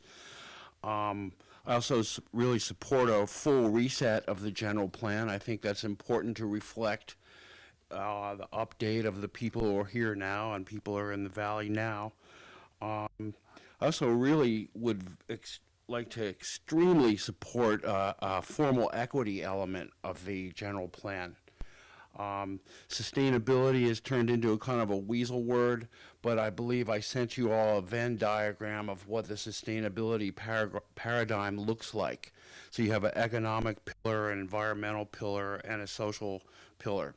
And so in the middle where those circles cross, that's what's sustainable. So people confuse sustainability with green things and environmental things when it's actually a combination of of economic, environment, and social equity. So I think it's really important that the city have that equity element because of the social economic disparities that we see in Sonoma Valley, and that the city already has the chamber and a really strong economic pillar, and it has a sustainability coordinator, climate action commission, and the CSEC did the Climate Action 2020. So the city is really pretty strong on environment and economy, but are completely lacking a formal equity pillar. So I think that that's really called for. And, you know, I have a lot of specific comment, and I also think that a water resources element would be good to second what Caitlin said about the Sonoma Ecology Center. And the county general plan has a water resources element as an addendum, and that the city is part of the Groundwater Sustainability Agency. Jack is on the board there, and that's really kind of a critical thing to have be plugged in on in the general plan. So I think that a equity element and a water resources element, and I really look forward to participating in all the different specifics of this, but I realize that this is not the time to do that. I was chomping at the bit to get going on that, and but I'll spare you all my comments there and just really second that I think an equity element is really called for. And in the context of the sustainability paradigm, triple bottom line, and that's what's called full cost accounting. It's not just an economic bottom line, not just an environmental bottom line. You got a social equity bottom line too. And in Sonoma Valley, we got a problem because Sonoma has externalized its equity to the Springs, and so that needs to be dealt with through land use and upzoning, in my opinion. Thanks. Thank you so much, Mr. Allebach. Any further comments? Yeah. Oh, code. Good evening, Good evening. Mayor Lowe, Vice Mayor Gurney, and the rest of the council. My name is Trevor Smith. I'm the fire marshal for your local fire department, Sonoma Valley Fire District. Chief Aker could not be here tonight, but we're here to show support for the agenda item that's presented to you.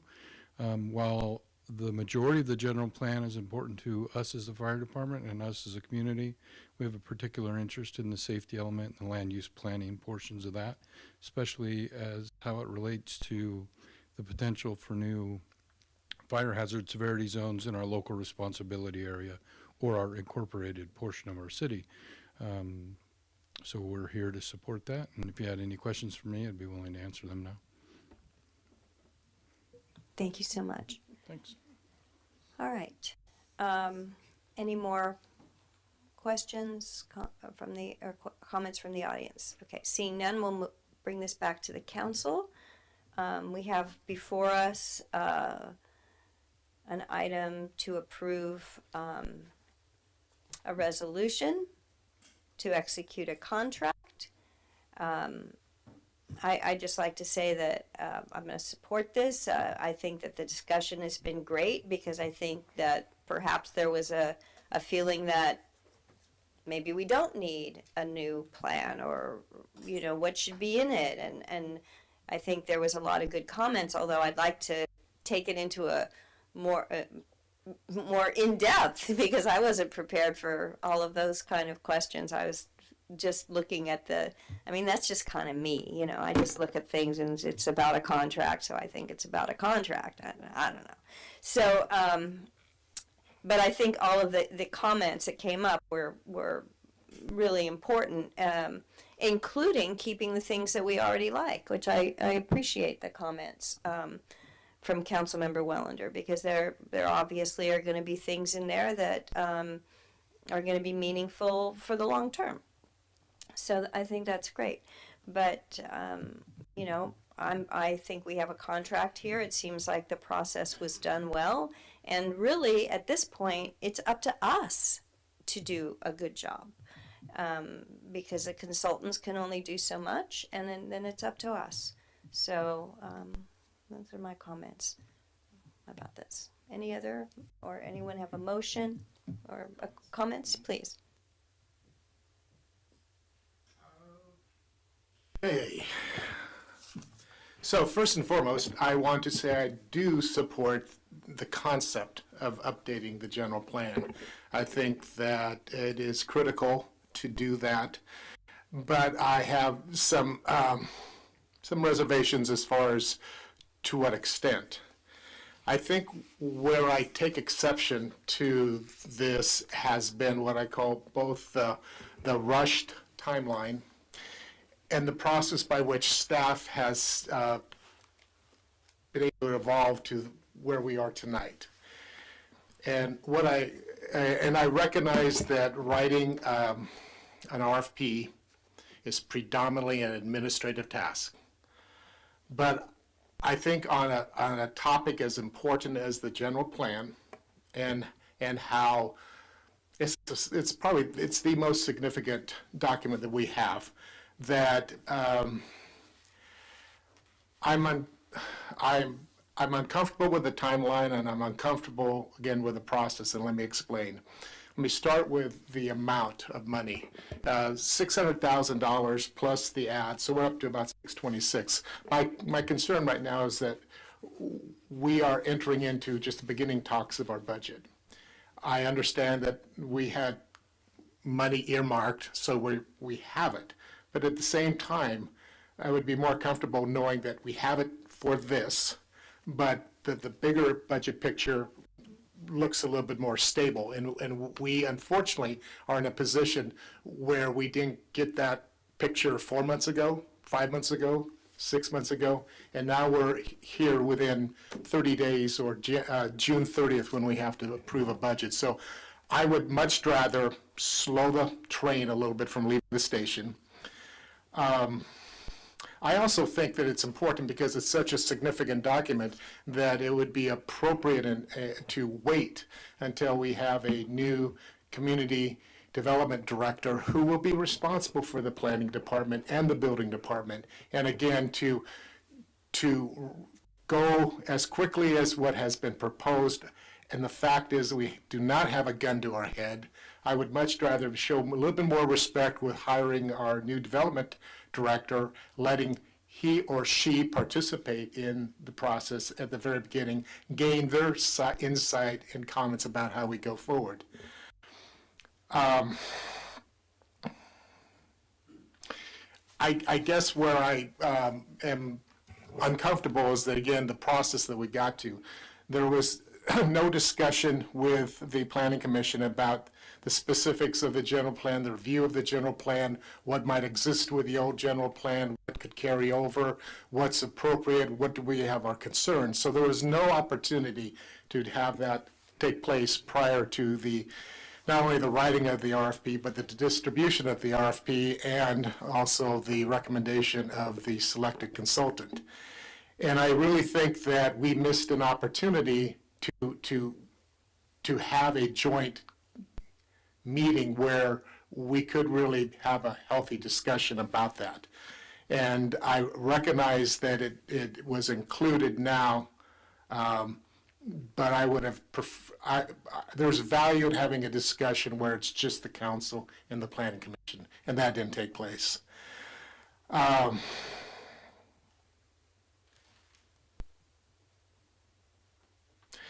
I would also like to suggest that if we go forward with, I shouldn't say this, when we go forward, because I do support the idea of the update, I do want to encourage us to consider having a general plan advisory committee that will work as a support element.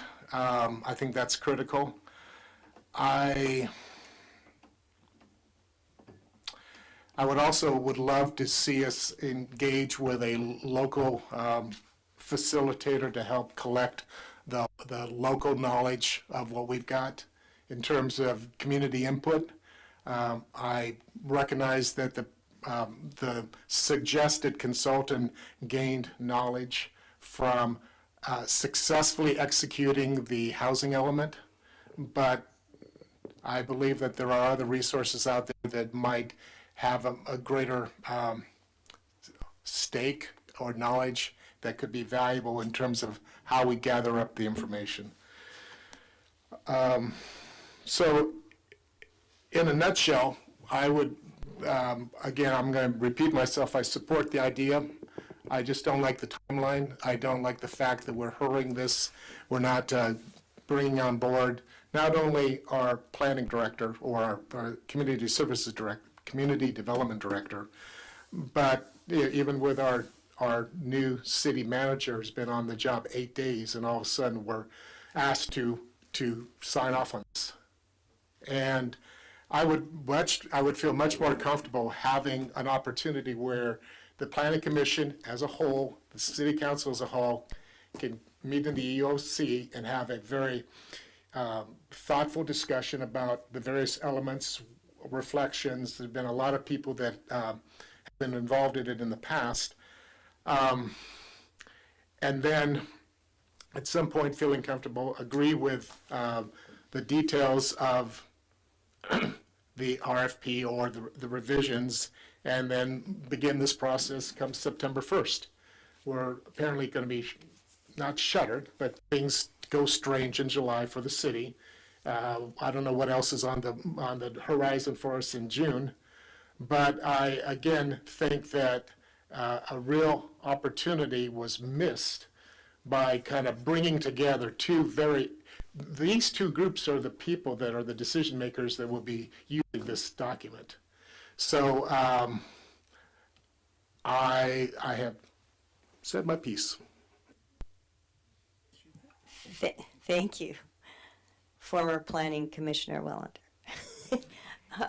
Is it appropriate to hear from David Guen? I think so. In this regard, Well- because well I said. think it's very helpful to address some of the concerns, because I appreciate yes, your concerns. Absolutely. Please, Mr. Guen. Sure, thank you. And those are good comments, and don't take those lightly. This is a long process, so from a staff perspective, I do feel comfortable that, again, this is a contract, it's an administrative action to get a contract consultant on board. We do expect the community development director to be on board within 3 weeks, pretty quickly, based on how Friday goes. And I believe getting this set up and getting a consultant on board will help us facilitate these conversations that everybody wants to have. And I think it's important that we have the consultant be there from the start to hear the comments, hear the conversations, which they could do if it's a public meeting anyway. But I think that's something that is going to be really important to hear the Planning Commission and Council have this discussion when you come back and you're prepared for it, and we provide you information about what is existing, what do we have in place, and provide information for you that you can have a fruitful conversation and a place to have that conversation. I intend to, going back to Councilmember Farrar-Rivas' question about what's my role, my job is to make sure that you all have what you need, that the space, the time to get this done right, and hold the consultant accountable for producing that and engaging the community in a meaningful way. So I feel comfortable that we can do that. Time-wise, we could have that first kickoff meeting, and like as we recommended in the summertime, which I think is appropriate. I think we need time to get ready, prepare, make sure that you have all the information you need going into that meeting and the Planning Commission. And I think Councilmember Wellander's point about getting all that information on the table early about what's worked, what hasn't worked, that is what we need to get started, because that's going to be the base of the community conversations as we move forward into this next few years. So I feel comfortable with this timeline. I'm prepared to help facilitate and make sure it's done right, and continue to work with the council to make sure that you feel comfortable and that you've got your voice heard in the process as we move forward. Thank you. Any further comments? I feel comfortable with the timeline. I understand. I think a lot of the points that Mr. Wellander brought up were absolutely right on, but I think we can accommodate those as we work on the plan. There's no intention of keeping anyone out of the discussion, especially those who are going to be, as you rightly pointed out, using this document as the basis upon their decision making. But we're the city council. We have to this is our role, and our role is to move on this and get this going. And you know, one of the main comments you hear all the time is that, why does everything take so long? You know, and yeah, it does. You know, and this process is going to take long too. So the sooner we start it, the sooner we're going to get at it. I don't know what can be gained from delaying at this point, although I take your comments sincerely. So I'd like to entertain a motion, if there's no more comments, to move this forward. I would like to make a motion. Yes. Move to adopt a resolution authorizing the city manager to execute a contract with the Bono Planning Group to provide the consulting service. Thank you. Is there a second? I'll second. Okay, and moved and seconded. Any questions on the motion? Seeing none, the clerk will call the roll. Councilmember Ding, Aye. Councilmember Wellander, No. Councilmember Farrar-Rivas, Aye. Vice Mayor Gurney, Yes. Mayor Lowe. Aye. Thank you. The motion carries 4-1. Thank you. I believe we are at the end of the meeting and adjournment is in order. Oh, come on, we gotta have more. All right, we want an encore. only 9%. An encore. Let's do an encore. How about another resolution for Mark Linder? Let's give it up. All right, we are adjourned. Thank you. Thank you, Mark.